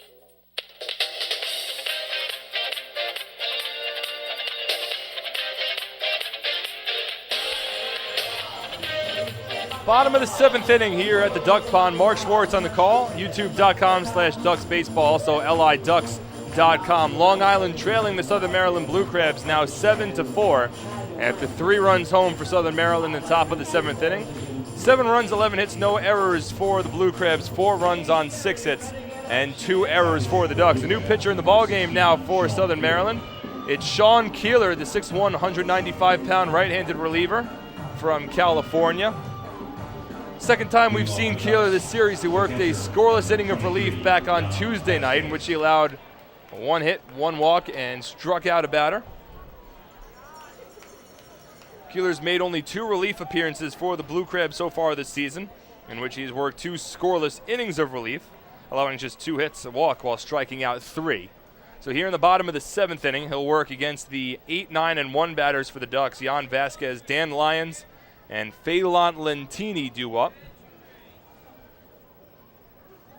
Keeler from the stretch with nobody on base, and the first pitch to Vasquez, a fastball in there for a called strike, 0-1. Jan's 1 for 2 today, had a base hit his last time up. Came home to score in the bottom of the 5th inning on an RBI double from Brendan Harris. At the time, that tied up the ball game at 4. The 0-1 now to Vasquez. Curveball drops in for a called strike. And Jan has quickly fallen behind in the count, 0-2. So Brett Lauren allowed 3 runs in a third of an inning in the top of the 7th. And because Tommy Oregon came in and stranded the 2 inherited base runners, only 2 of those 3 runs are charged against Lauren. As here the curveball to Vasquez misses low and outside. And the count moves to 1-2. Second consecutive game that Brett Lauren has tossed just a third of an inning and has allowed 3 runs, 2 earned. Here Keeler works from the stretch against Vasquez, the 1-2 pitch. Curveball misses outside, and the count runs even at 2-2. In case you're just joining us, the Blue Crabs were the first team to get on the scoreboard all the way back in the top of the 1st inning on a 2-out RBI single from Jake Opitz. First of 3 hits in the ballgame for Opitz. He also has 2 runs batted in as well. The 2-2 here to Vasquez misses low, and the count runs full to 3-2. The Blue Crabs carried their 1-0 lead into the bottom of the 2nd inning, with Jake Hale, the starting pitcher for Southern Maryland, tossing a quick 1-2-3 bottom of the 1st. But in the bottom of the 2nd, he ran into more danger, as the Ducks would hit 3 home runs in that 2nd inning, including back-to-back solo home runs from Bill Hall and Adam Bailey. The 3-2 here to Vasquez, outside corner for a called 3rd strike. Vasquez disagrees. Keeler gets the strikeout, 1 away in the bottom of the 7th for Dan Lyons.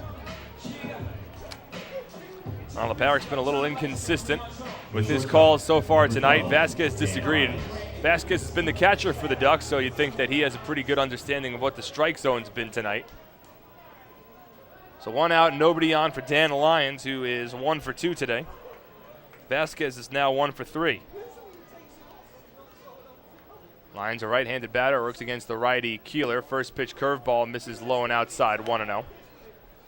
But in that 2nd inning, 3 home runs from the Ducks, back-to-back from Bill Hall and Adam Bailey, and 2 batters after that, it was Cody Puckett with a solo home run as well. That put Long Island in front 3-1. It was their largest lead of the ball game. As here, Lions grounds one to short. Stevens with the backhanded stop across the diamond. His throw to first is in time. It's picked out of the dirt by C.J. Ziegler. 2 away now. And that'll bring us back to the top of the order in Phelan Lentini.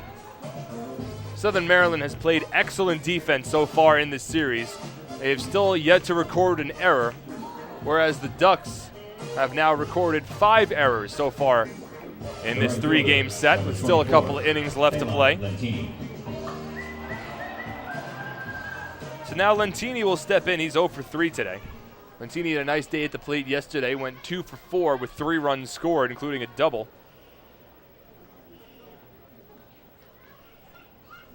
But has been held hitless so far tonight, as he works against Sean Keeler here. From the stretch, the first pitch to Lentini, fastball misses upstairs 1-0. So the Ducks carried a 3-1 lead just for that bottom of the second inning, because the next half inning, top of the third, Southern Maryland tied up the ball game. A 2-out, 2-run single from C.J. Ziegler made it a 3-3 ball game. The 1-0 here to Lentini, misses low, 2-0. The Blue Crabs then regain their lead in the top of the fifth on a RBI single from Jake Opitz to make it a 4-3 ball game. But the Ducks would respond the very next half inning on a 2-out RBI double from Brendan Harris to tie it up again at 4 apiece. The 2-0 here to Lentini. He's grounded over to third. Chavez drops to a knee to field cleanly. His throw to first is in time, and that will retire the side. The 1-2-3 inning worked by Sean Keeler makes quick work of the Ducks here. Through 7, Southern Maryland leads by 3 on the Ducks official YouTube channel, youtube.com/DucksBaseball. Hi, this is manager Kevin Baez, and you're listening to Ducks Baseball on the Ducks official YouTube channel, youtube.com/DucksBaseball. Beautify your patio, walkway, driveway, or pool surround with Nicolak paving stones and walls. Nicolak's specially formulated paver shield offers extra surface wear protection and color enhancement throughout the thickness of the paver. Paver shield guarantees that your pavers will look great for years to come. Bring home the elegance with Nicolak. Visit the Nicolak Design Center, Sunrise Highway, Lindenhurst, or Nicolak.com. Let Nicolak Pavers, Nicolak Pavers, pave your way. Life without Ducks baseball. Emily, quit texting. James, get off the iPad. Honey, pick a channel. Life with Ducks baseball. Death Beach Ballpark is set. Quackerjack is ready, and the flock is prepared to defend their title. All we need is you. For game times, promos, and tickets, visit liducks.com. It's a blast. Now that's more like it. Long Island Ducks baseball. Life is better here.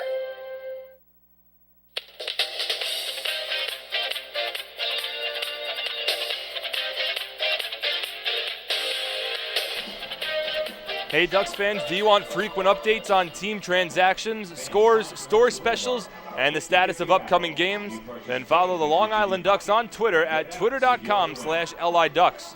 With Twitter, the faithful flock will also be able to follow their Ducks and find out more information regarding nightly promotions, player signings, league activities, and more. The Ducks are tweeting right now, and you can follow along at twitter.com/LIDucks. Top of the 8th inning, a new pitcher for Long Island, Josh Lansford, in the ballgame now with the flock trailing 7-4. 7 runs, 11 hits, no errors for the Blue Crabs. 4 runs, 6 hits, and 2 errors for the Ducks. Here, Lansford will work against the 9-1-2 batters for the Blue Crabs after Southern Maryland brought 8 batters to the plate in the top of the 7th inning.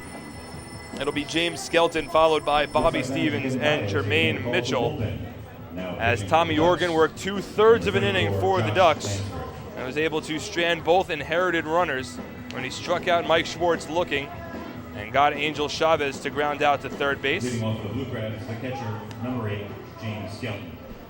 So now Josh Lansford, brother of Ducks starting pitcher tonight, Jared Lansford, will come to the mound. Second time we've seen Josh Lansford in this series. He worked the scoreless inning of relief back on Tuesday night. He'll look to do the same here tonight with James Skelton leading things off. Skelton is 1 for 3 today, had a base hit back in the 6th inning with 2 out before he was caught stealing to end the inning.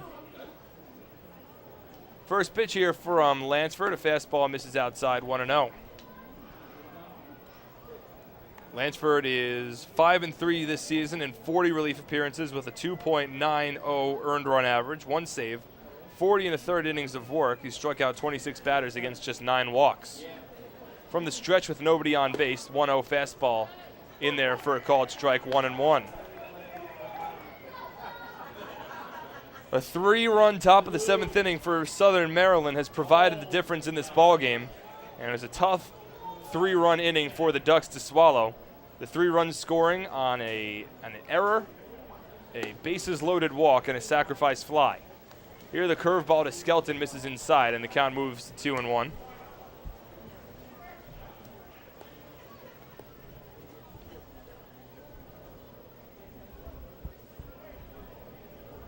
Infield straight up, outfield straight up against Skelton. 2-1 pitch from Lansford. Fastball on the outside corner for a strike, and that'll run the count even at 2-2. Check the out-of-town scoreboard again in the Atlantic League.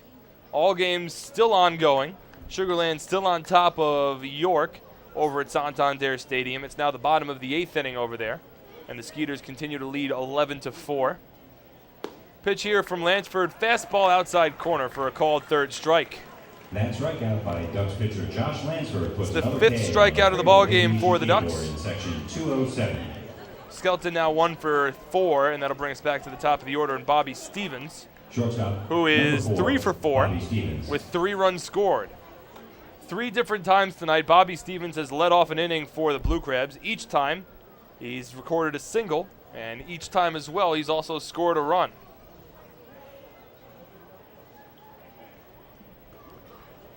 Right-handed batter against the righty Lansford. First pitch swinging, fouls off the fastball, and the count's 0-1.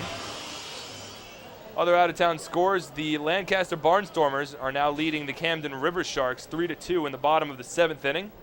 But the Bridgeport Bluefish have come back to tie up the ball game against the Somerset Patriots over at the ballpark at Harbor Yard. That game's tied up at 3 in the bottom of the 8th. So that score helps the Ducks for the time being, as the 0-1 from Lansford misses low. 1 ball and 1 strike. Again, Long Island, 4 games behind Somerset for first place in the Liberty Division, 3 games behind Sugar Land in the wild card. Holding the tiebreaker over both of those teams, but having lost their last 5 games has put them in a precarious situation, including tonight's ball game, just 10 left in the regular season.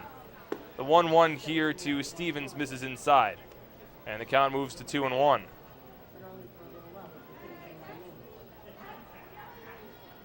The Ducks had won 8 consecutive games after taking the first 4 games of the series down in Sugar Land, Texas. 4 games of a 7-game set, as Stevens lifts one at deep left center field. Overs Bailey, he looks up, it's off the top of the fence and bounces over for a solo home run. It's Stevens' 7th home run of the season, and it doubles up the Blue Crabs lead. They now lead it over the Ducks 8-4. What a game for Bobby Stevens, now 4 for 5 with 4 runs scored, including a solo home run here in the 8th inning. Center fielder, number 20, Jermaine Mitchell. It has been an impressive offensive series for the Blue Crabs. Now 8 runs tonight alongside 12 hits. In all 3 games, Southern Maryland has recorded at least 10 hits. They've gotten to the Ducks once again here tonight. First pitch now to Jermaine Mitchell is a fastball that misses low, 1-0. Only time Bobby Stevens was retired tonight, he grounded out to short back in the 4th inning. That's it. The 1-0 from Lansford. Fastball misses low, 2 balls and no strikes. Jared Lansford was the starting pitcher for the Ducks tonight. He went 6 innings, allowing 4 runs, all earned on 9 hits, 2 walks, and 3 strikeouts. The 2-0 is in there for a strike, 2-1. Neither starting pitcher will factor into the decision tonight. Jared Lansford will get a no decision for the Ducks, as will Jake Hale for the Blue Crabs. The 2-1 from Lansford. Swung on and lifted to left field, fairly deep. Bailey goes back, warning track at the wall. He makes the catch right in front of the fence. for out number 2. That ball carried a little further than originally anticipated. It still results in an F7 if you're keeping track at home. Now 2 out, nobody on, top of the 8th inning. Ducks trailing 8-4. And Kyle Hankard will step to the plate. Hankard is 1 for 2 tonight. He's been on base 3 times, has scored a pair of runs. Flew out to deep center field in the 1st, walked in the 3rd, singled in the 5th, and was hit by a pitch in the 7th. Righty on righty matchup. First pitch fastball is in there for a called strike, 0-1.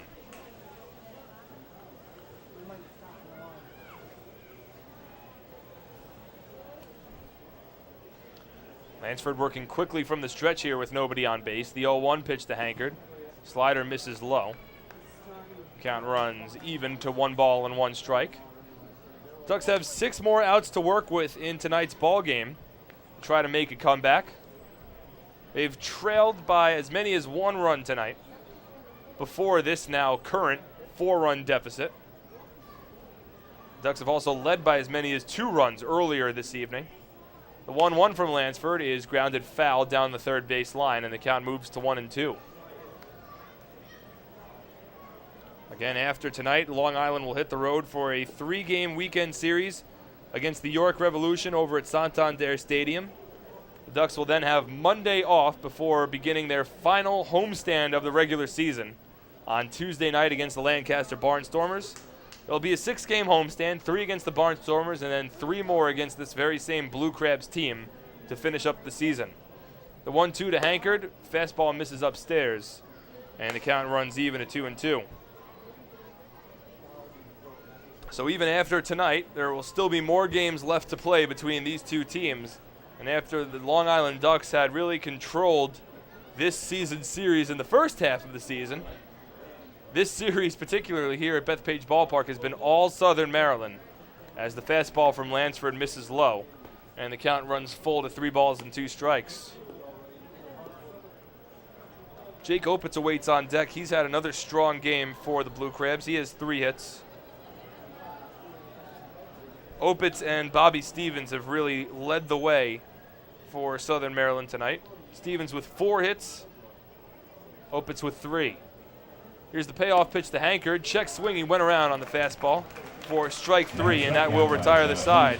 But Southern Maryland adds another run in the top of the 8th inning on a solo home run from Bobby Stevens.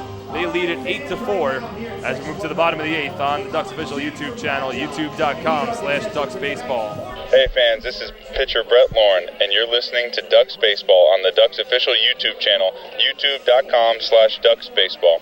James Simmons is going back. He is looking up, and on Bark in the Park Night, that one is gone and reaches a kennel in Central Islip. That was another home run for the Ducks. And Duck fans, what's more fun than a home run that helps the Ducks win a game? How about a homer that helps the community win? Chappie's Funeral Home and the Long Island Ducks have once again teamed up for the Chappie's Home Run Challenge. If the Ducks hit 100 homers this season, Chappie's Funeral Home will donate $5,000 to the Quacker Jack Foundation. So every time a Ducks hitter goes deep this season, watch for the Chappie's Challenge home run count on the scoreboard. And if we reach 100, we're all a winner. Chappie's Funeral Home, where caring for others is a family tradition. Labor is on the move. They are the Public Employees Federation. They know it's time for workers to unite, to speak out, to demand government accountability for the way public services are delivered. They provide healthcare services, mental health services, and services to the developmentally disabled. They're the Public Employees Federation. PEF, the problem-solving union. PEF is the union that cares for the community. Learn more at pef.org. PEF, labor on the move. Hey, this is pitcher Eric Neeson, and you're listening to Ducks Baseball on the Ducks official YouTube channel, youtube.com/DucksBaseball.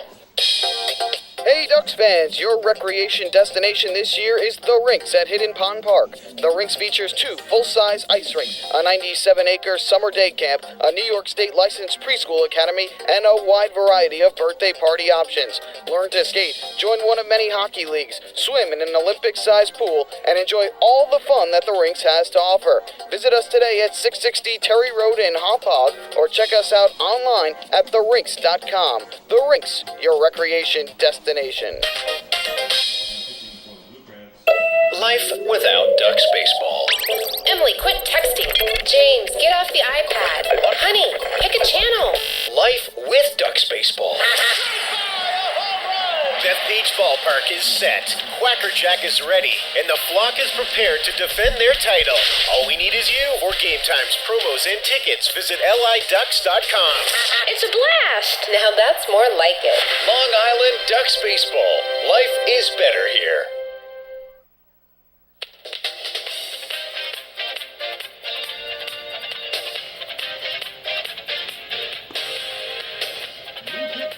New pitcher in the ballgame for the Southern Maryland Blue Crabs is Jorge Marbon. His first pitch to Brendan Harris is a curveball which misses outside, 1-0. Bottom of the 8th inning here at the Duck Pond, 8-4, the Blue Crabs on top of the flock. The 1-0 to Harris. Fastball misses low and outside, 2 balls and no strikes. 8 runs, 12 hits, no errors for Southern Maryland, 4 runs on 6 hits, and 2 errors for the Ducks. Harris tonight is 1 for 3. He had an RBI double back in the 5th inning, which at the time tied up the ball game at 4 apiece. It also extended Harris's on-base streak to 25 consecutive games, as he takes a fastball in here for a called strike, and the count moves to 2-1. This game was all tied up at 4 after the 5th inning, but 3 runs in the top of the 7th and another run in the top of the 8th for Southern Maryland has increased their lead to 8-4. The 2-1 to Harris. Swung on and ripped into left center field over Schwartz. He has enough time and he makes the catch for the first out.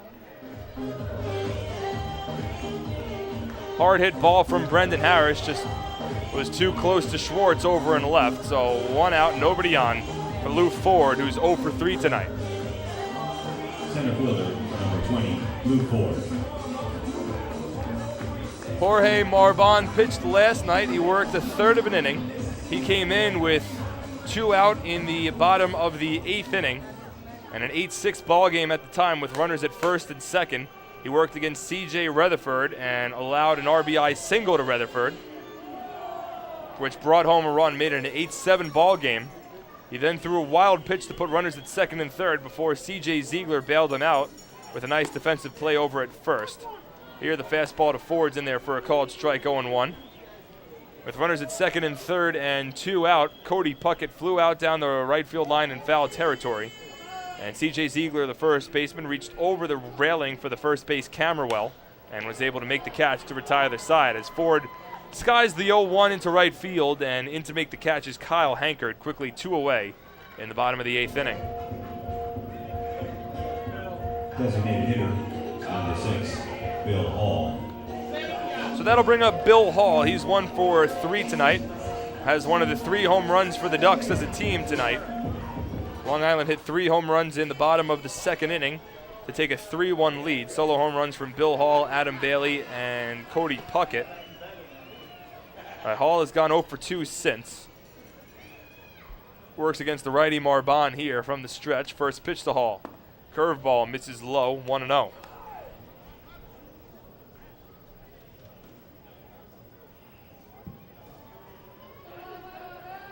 Southern Maryland looking for the sweep over the Ducks here at Bethpage Ballpark.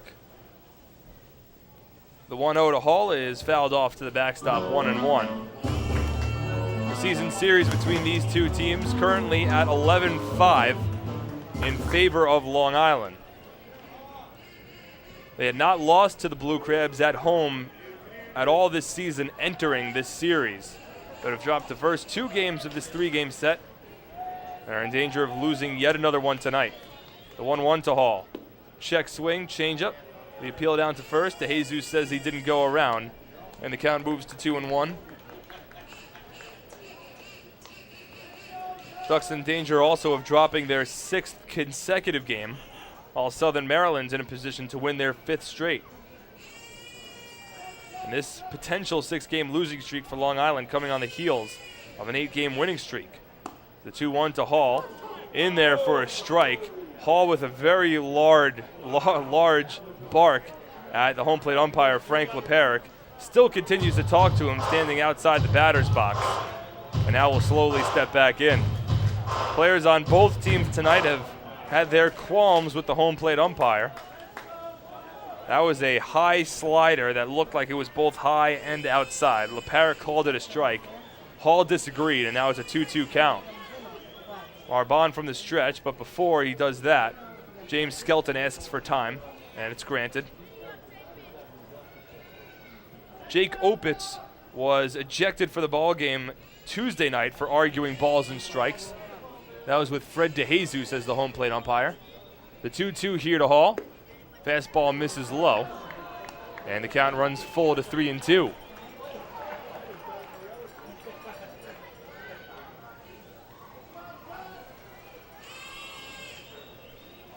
Infield back, outfield straight up, 2 out. Ducks trailing by 4 runs. 3-2 pitch from Marbon. Misses inside, ball 4. Second walk allowed by Blue Crabs pitching tonight, and fans, that's another Municipal Credit Union walk with a purpose. Every time a Ducks batter walks, Quacker Jack Foundation wins. So a 2-out base runner for Long Island, and that'll bring Adam Bailey to the plate, who's 1 for 3 today. Similar to both Bill Hall and Cody Puckett, Bailey's only hit tonight was a home run in the 2nd inning. We'll have a meeting on the mound here with Lance Burkhart to talk things over with Jorge Marbon, and he'll make a call to the bullpen and ask for the lefty. So not playing any games despite holding a 4-run lead with 2 out in the bottom of the 8th inning. Burkhart will bring in a lefty to work against Adam Bailey, and we'll take a break for the pitching change. Ducks trail by 4. 2-out runner at first, bottom of the 8th inning on the Ducks official YouTube channel, youtube.com/DucksBaseball. Hey, this is pitcher Eric Neeson, and you're listening to Ducks Baseball on the Ducks official YouTube channel, youtube.com/DucksBaseball. Hi, I'm former Major Leaguer John Franco. Growing up in Brooklyn, I dreamed of playing professional baseball. My dad, a city employee, worked hard so I could live out that dream. The team at MCU is a lot like my dad. They're New Yorkers you can count on, and they'll work hard to help you reach your financial goals. Municipal Credit Union has a full range of financial services that make sense in today's economy. Join today. Call 1-866-JOIN-MCU or visit nymcu.org. MCU, strong, trusted, growing. James Simmons is going back. He is looking up, and on Bark in the Park Night, that one is gone and reaches a kennel in Central Islip. That was another home run for the Ducks. And Duck fans, what's more fun than a home run that helps the Ducks win a game? How about a homer that helps the community win? Chappie's Funeral Home and the Long Island Ducks have once again teamed up for the Chappie's Home Run Challenge. If the Ducks hit 100 homers this season, Chappie's Funeral Home will donate $5,000 to the Quacker Jack Foundation. So every time a Ducks hitter goes deep this season, watch for the Chappie's Challenge home run count on the scoreboard. And if we reach 100, we're all a winner. Chappie's Funeral Home, where caring for others is a family tradition. All 2,000 of us at PSEG Long Island care deeply about our communities. Our company has a long-standing commitment to giving back. And our people, along with our energy efficiency and renewable energy programs, are helping to improve the businesses and towns we all call home. Learn more about how we're working together to better serve our communities. Visit us at psegLINY.com/community.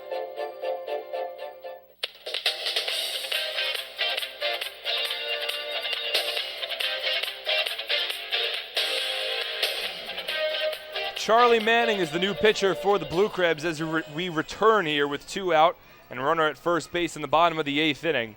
The Blue Crabs holding a 4-run lead, but Lance Burkhart not taking any chances. He takes out Jorge Marbon and brings in the lefty to work against Adam Bailey, who already has a home run tonight. He's 1 for 3 overall. Homered in the 2nd inning, grounded out to second in the 4th, struck out swinging in the 6th. First pitch from the lefty Charlie Manning is a slider which misses outside 1-0. The Blue Crabs have won 4 straight games. They're looking for their 5th straight win, so Burkhart pulling out all the stops to try to keep this winning streak going and try and get the Blue Crabs to remain in the playoff push and potentially even get into the postseason. Slider here to Bailey is swung on and missed, and the count moves to 1-1. Bailey's home run back in the second inning was his team-leading 19th home run of the season. He also now has 88 runs batted in, 2 less than Lou Ford for the team lead. The 1-1 to Bailey. Slider misses outside, 2 balls and a strike. Infield plays back with 2 out. C.J. Ziegler not holding on Bill Hall at first base basically at all. Plays well behind him with the left-handed hitting Bailey at the plate. 2-1 for Manning. Slider misses inside, and the count moves to 3-1.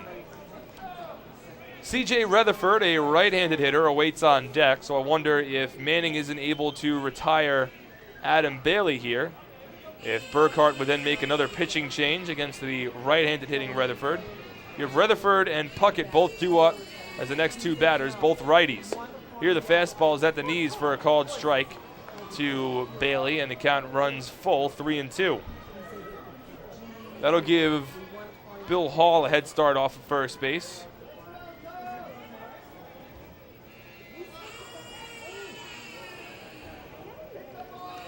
Manning trying to finish off this 8th inning. From the stretch, payoff pitch. Hall takes off. Bailey grounds one over to short. Fielded cleanly by Stevens. His throw to first is dug out by Ziegler, and that will retire the side. So no runs for the Ducks, no hits, no errors, and 1 runner left on. Through 8, Long Island trails by 4 on the Ducks official YouTube channel, youtube.com/DucksBaseball. Hi, this is Steve Foucault, pitching coach for the Ducks. You're listening to Ducks Baseball on the Ducks official YouTube channel, youtube.com/DucksBaseball. Hi, I'm former Major Leaguer John Franco. Growing up in Brooklyn, I dreamed of playing professional baseball. My dad, a city employee, worked hard so I could live out that dream. The team at MCU is a lot like my dad. They're New Yorkers you can count on, and they'll work hard to help you reach your financial goals. Municipal Credit Union has a full range of financial services that make sense in today's economy. Join today. Call 1-866-JOIN-MCU or visit nymcu.org. MCU, strong, trusted, growing. Hey, Ducks fans, the official hotel of the Long Island Ducks is the Upsky Long Island Hotel in Hauppauge. It's centrally located on the north shore of Long Island and offers a home away from home for both business and leisure guests. The Upsky Long Island Hotel features an indoor pool, 24-hour business center, a fitness center, and complimentary Wi-Fi in all guest rooms. Enjoy the contemporary American cuisine at the Fountain Grill restaurant or grab a quick bite to eat at Cafe Pronto. Best of all, it's only minutes from Bethpage Ballpark. The Upsky Long Island Hotel, the official hotel of the Long Island Ducks. Call 231-1100 today. That's 631-231-1100. Hi, this is Bud Harrelson, and you're listening to Ducks Baseball on the Ducks official YouTube channel, youtube.com/DucksBaseball. Few places on Earth offer the charm and excitement of Fire Island. At Fire Island Ferries, located conveniently at 99 Maple Avenue in Bay Shore, they offer convenient travel to Fire Island 7 days a week. Fire Island is quickly becoming a top destination for families of all ages. Experience the informal, carefree communities, the dazzling night scene, enjoy fine dining, or climb to the top of one of the tallest lighthouses in the United States. But there's only one way to get there, by calling Fire Island Ferries at 631-665-3600 today. For fare and scheduling information, please visit FireIslandFerries.com.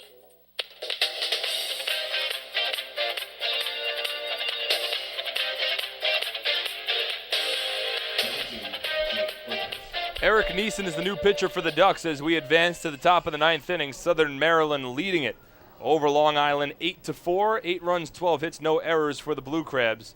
4 runs on 6 hits and 2 errors for the Ducks.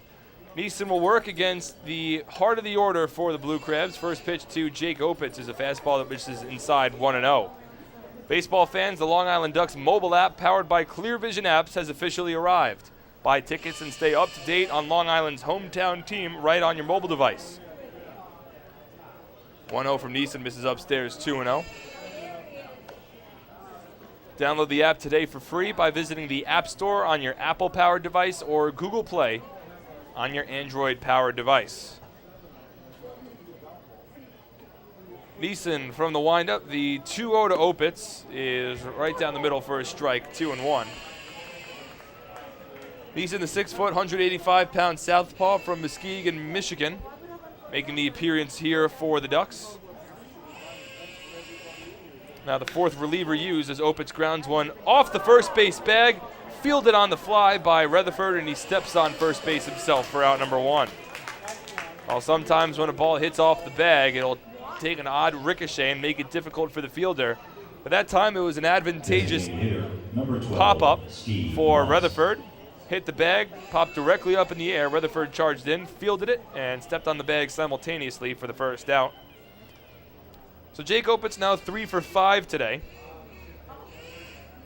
And Steve Moss will step in.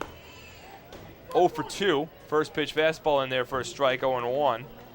Moss does have a run batted in, drew a bases-loaded walk back in the 7th inning, which at the time made it a 6-4 ball game. Here the fastball's in there for a strike again from Neeson. The count moves to 0-2. Moss now with 5 runs batted in this 3-game series. The 0-2 from Neeson, the slider misses low and inside, 1-2. It was a 3-run top of the 7th inning, which separated the Blue Crabs from the Ducks. Those 3 runs came on a run-scoring error, a bases-loaded walk, and a sacrifice fly. 1-2 here is lined over Cody Puckett and into right center field for a base hit. So a nice job at hitting from Steve Moss. It's his first hit of the ball game, 13th overall for Southern Maryland. And they have a 1-out base runner for C.J. Ziegler. It's been such an impressive offensive performance from the Blue Crabs this entire series. They had 10 runs on 10 hits in the first game, 9 runs on 12 hits in Game 2 last night, and tonight 8 runs so far on 13 hits.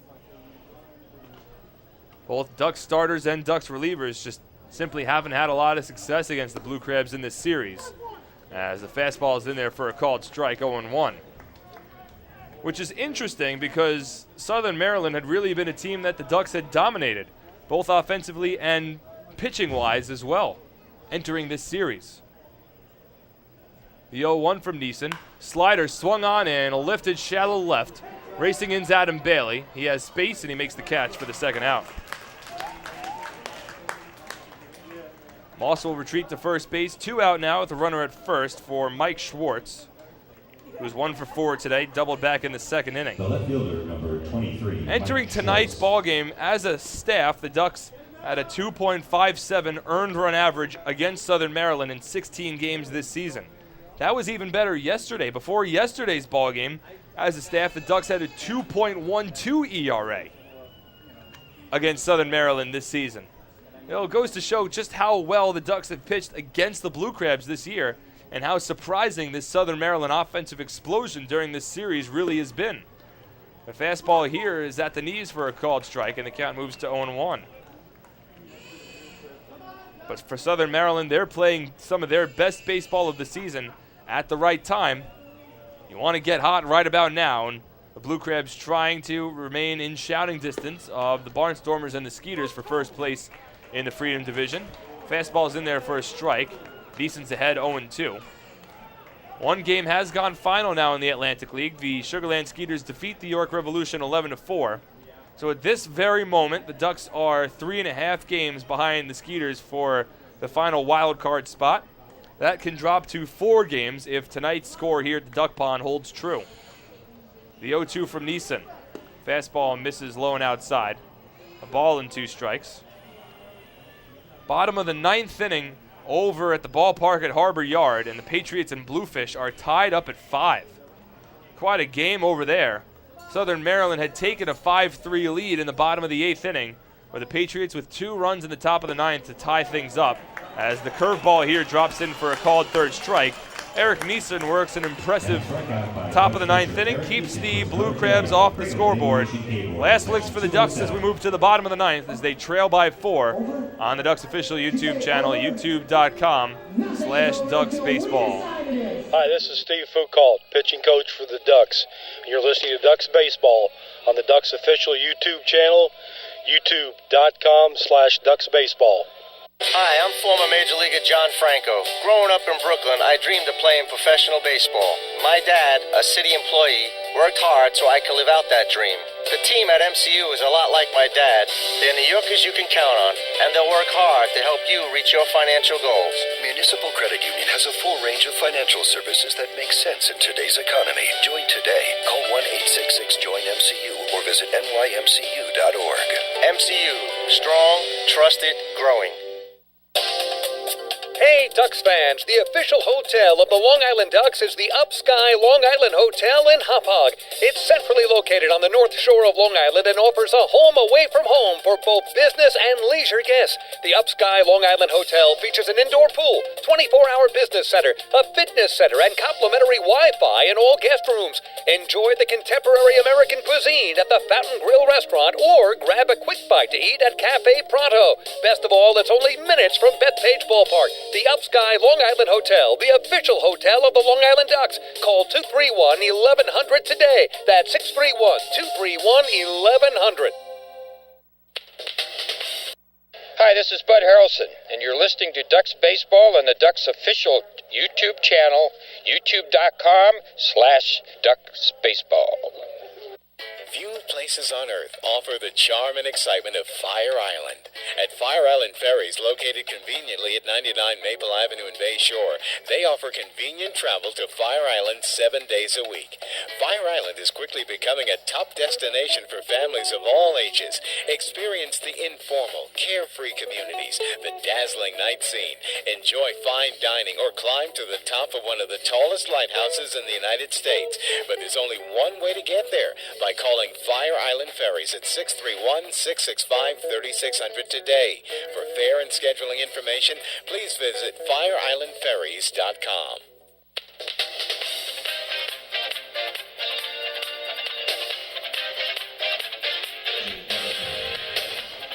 Brian Grenning is the new pitcher for the Blue Crabs as we move to the bottom of the ninth inning. Last licks for the Ducks as they trail 8-4 against the Southern Maryland Blue Crabs. 8 runs, 13 hits for Southern Maryland, 4 runs on 6 hits, 2 errors for the Ducks. First pitch to C.J. Rutherford is a fastball that misses low, 1-0. It'll be Rutherford, Puckett, and Yana Vasquez due up for the Ducks. The 6, 7, 8 batters for Long Island. 1-0 to Rutherford, outside corner for a called strike, 1-1. The Ducks have not recorded a hit in the last 3 innings. Last hit for Long Island came as the 2-out RBI double in the bottom of the 5th from Brendan Harris, which tied up the ball game at 4 at the time. Everybody clap your hands. So Brian Grenning's the new pitcher for Southern Maryland.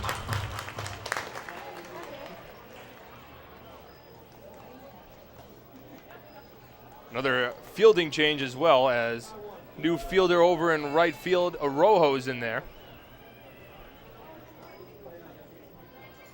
The 1-2 pitch here to Rutherford is a fastball that misses upstairs, and the count moves to 2-2. Grenning, a right-handed pitcher working against the righty Rutherford. The 2-2 pitch, fastball swung on and missed strike 3. Skelton blocks it in the dirt, picks it up, and throws it onto first base to complete the strikeout. 1 away in the bottom of the 9th. Right now, Wade Corpy is in line for the win. If this score were to hold, Brett Lauren is in line for the loss. Number 2, Cody Puckett. Ducks trailing by 4 here with 2 outs left to work with. Cody Puckett will step in. Puckett's 1 for 3 today, had a solo home run in the 2nd inning. Struck out in the 4th, popped out to second baseman Jake Opitz in the 6th. First pitch here to Puckett, fastball misses inside, 1-0. So as you continue to monitor the out-of-town scoreboard, the Bluefish weren't able to finish off the Somerset Patriots in the top of the 9th. Somerset scored 2 runs to tie the ball game at 5. Here the fastball misses outside to Puckett, 2-0. Bridgeport wasn't able to win the ball game in the bottom of the 9th, so that game over at the ballpark at Harbor Yard has now hit extra innings, top of the 10th, tied at 5. The 2-0 here to Puckett. Fastball outside corner for a called strike, 2-1.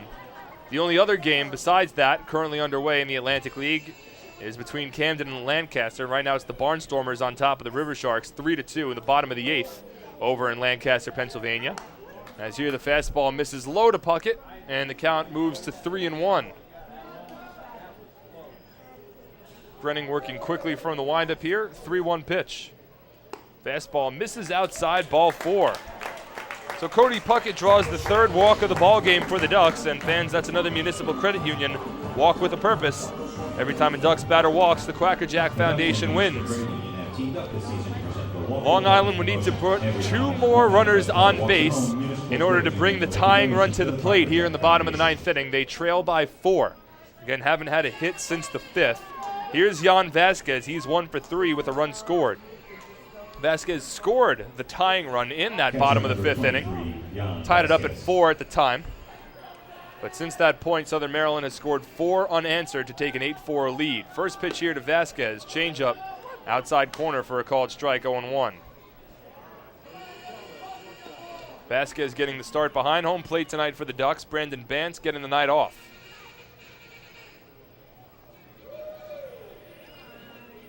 Middle infield plays at double play depth. Hoping for a ground ball, which would end it.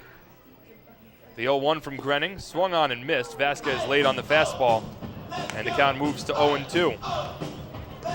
Again, the Ducks 3 games on the road over at York this weekend. 3 very difficult games. York has had the Ducks' number so far this season, so it certainly won't be a cakewalk, even with York having already clinched one of their playoff spots in the 2014 Atlantic League postseason.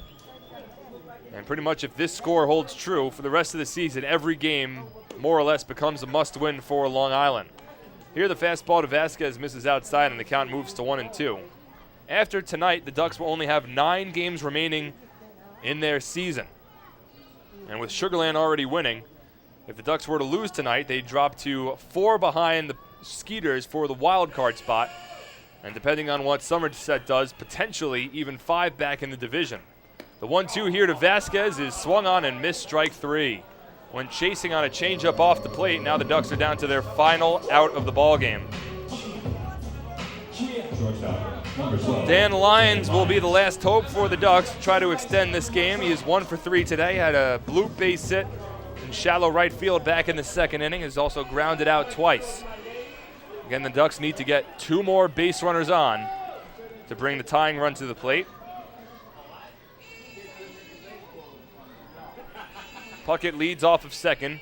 Infield plays back except for Chavez over at third, who plays in. And the first pitch to the Lions is a fastball which misses inside, 1-0. Continue to monitor the Somerset-Bridgeport score, as that game is still in the top of the 10th inning. Tied at 5. The 1-0 to Lions, swung on and popped up to shallow center. In comes Jermaine Mitchell. He's under it. He makes the catch, and that's the ball game. The Southern Maryland Blue Crabs come into Bethpage Ballpark and they sweep a 3-game series. A very important series for both teams, but it goes in favor of the Blue Crabs. 3 shocking losses for the Ducks. And they will have to go into full-out must-win mode from here on out if they want to make the 2014 postseason. We'll take a break, come back and wrap up the night as the Blue Crabs win it by a final score of 8-4 here at Bethpage Ballpark on the Ducks official YouTube channel, youtube.com/DucksBaseball. Hey fans, this is pitcher Bobby Blevins, and you're listening to Ducks Baseball on the Ducks official YouTube channel, youtube.com/DucksBaseball.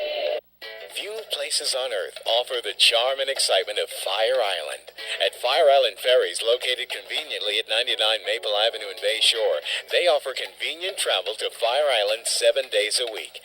Fire Island is quickly becoming a top destination for families of all ages.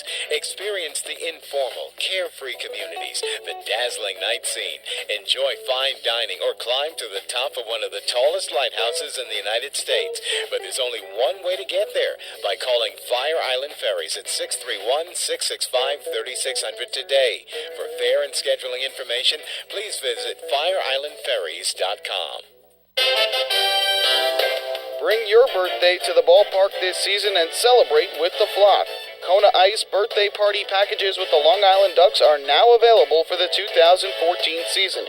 Each package includes 10 box seats, a commemorative birthday t-shirt and autographed baseball, a pizza and Kona ice party in the Hebrew National Picnic area, and so much more. Best of all, the birthday child will stand on the dugout while the entire crowd sings happy birthday. Reserve your party today by calling 631-940-3825 and ask for the group sales department. Kona Ice birthday parties with the Long Island Ducks, a once-in-a-lifetime experience.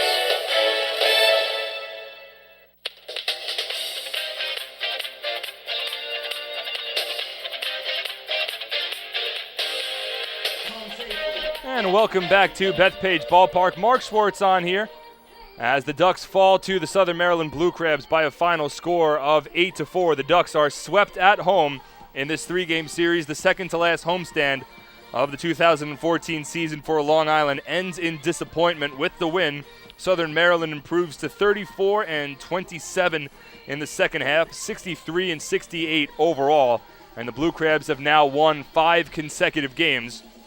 The Ducks, on the other hand, with the loss, dropped to 29-32 in the second half, 70-61 overall this season. The Ducks have now lost 6 consecutive games, dating back to the last 3 games of the 7-game series over at Sugar Land, Texas last week.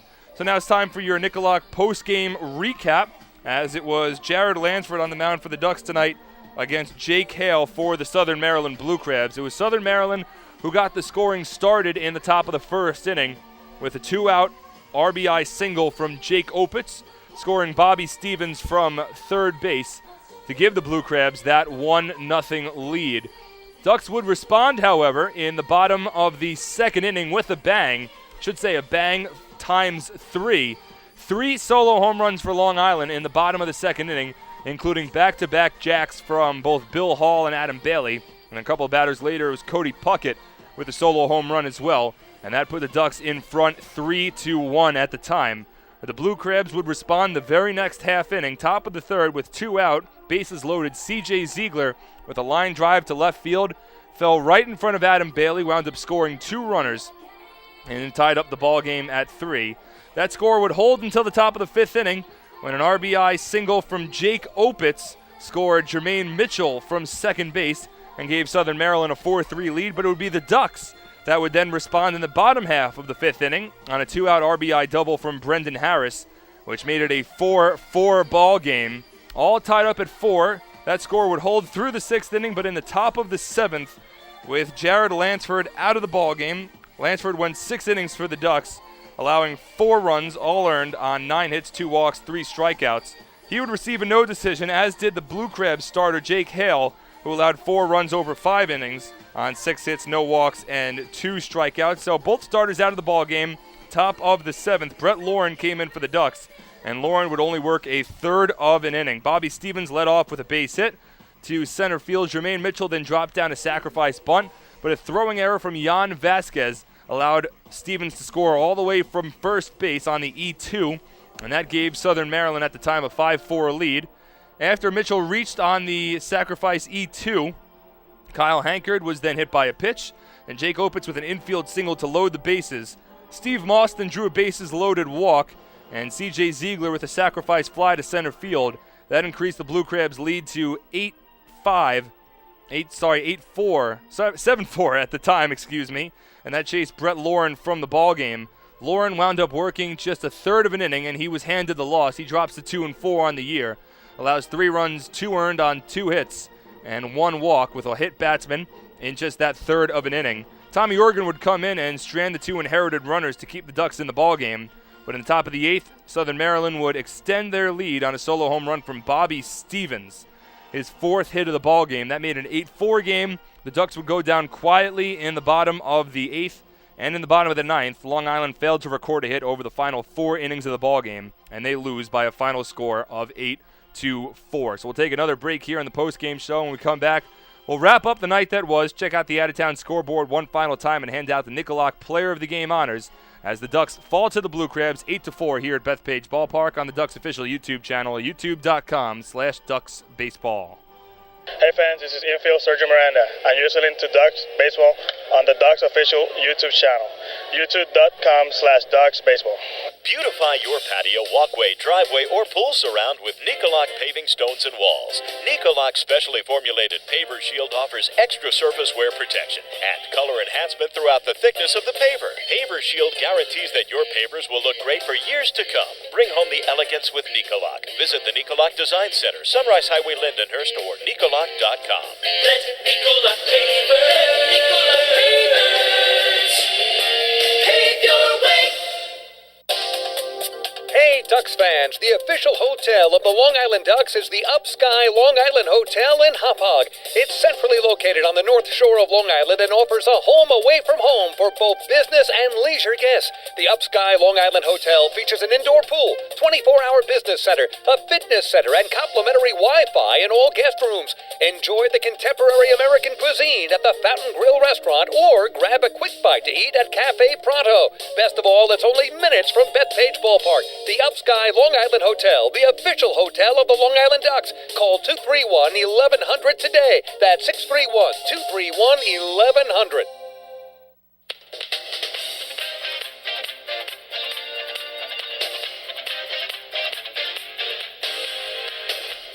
And welcome back to Bethpage Ballpark for the final time tonight as the Long Island Ducks fall to the Southern Maryland Blue Crabs by a final score of 8-4. Mark Schwartz here on the call on the Ducks official YouTube channel and LIDucks.com as well. Time to hand out the Nicolak Player of the Game honors.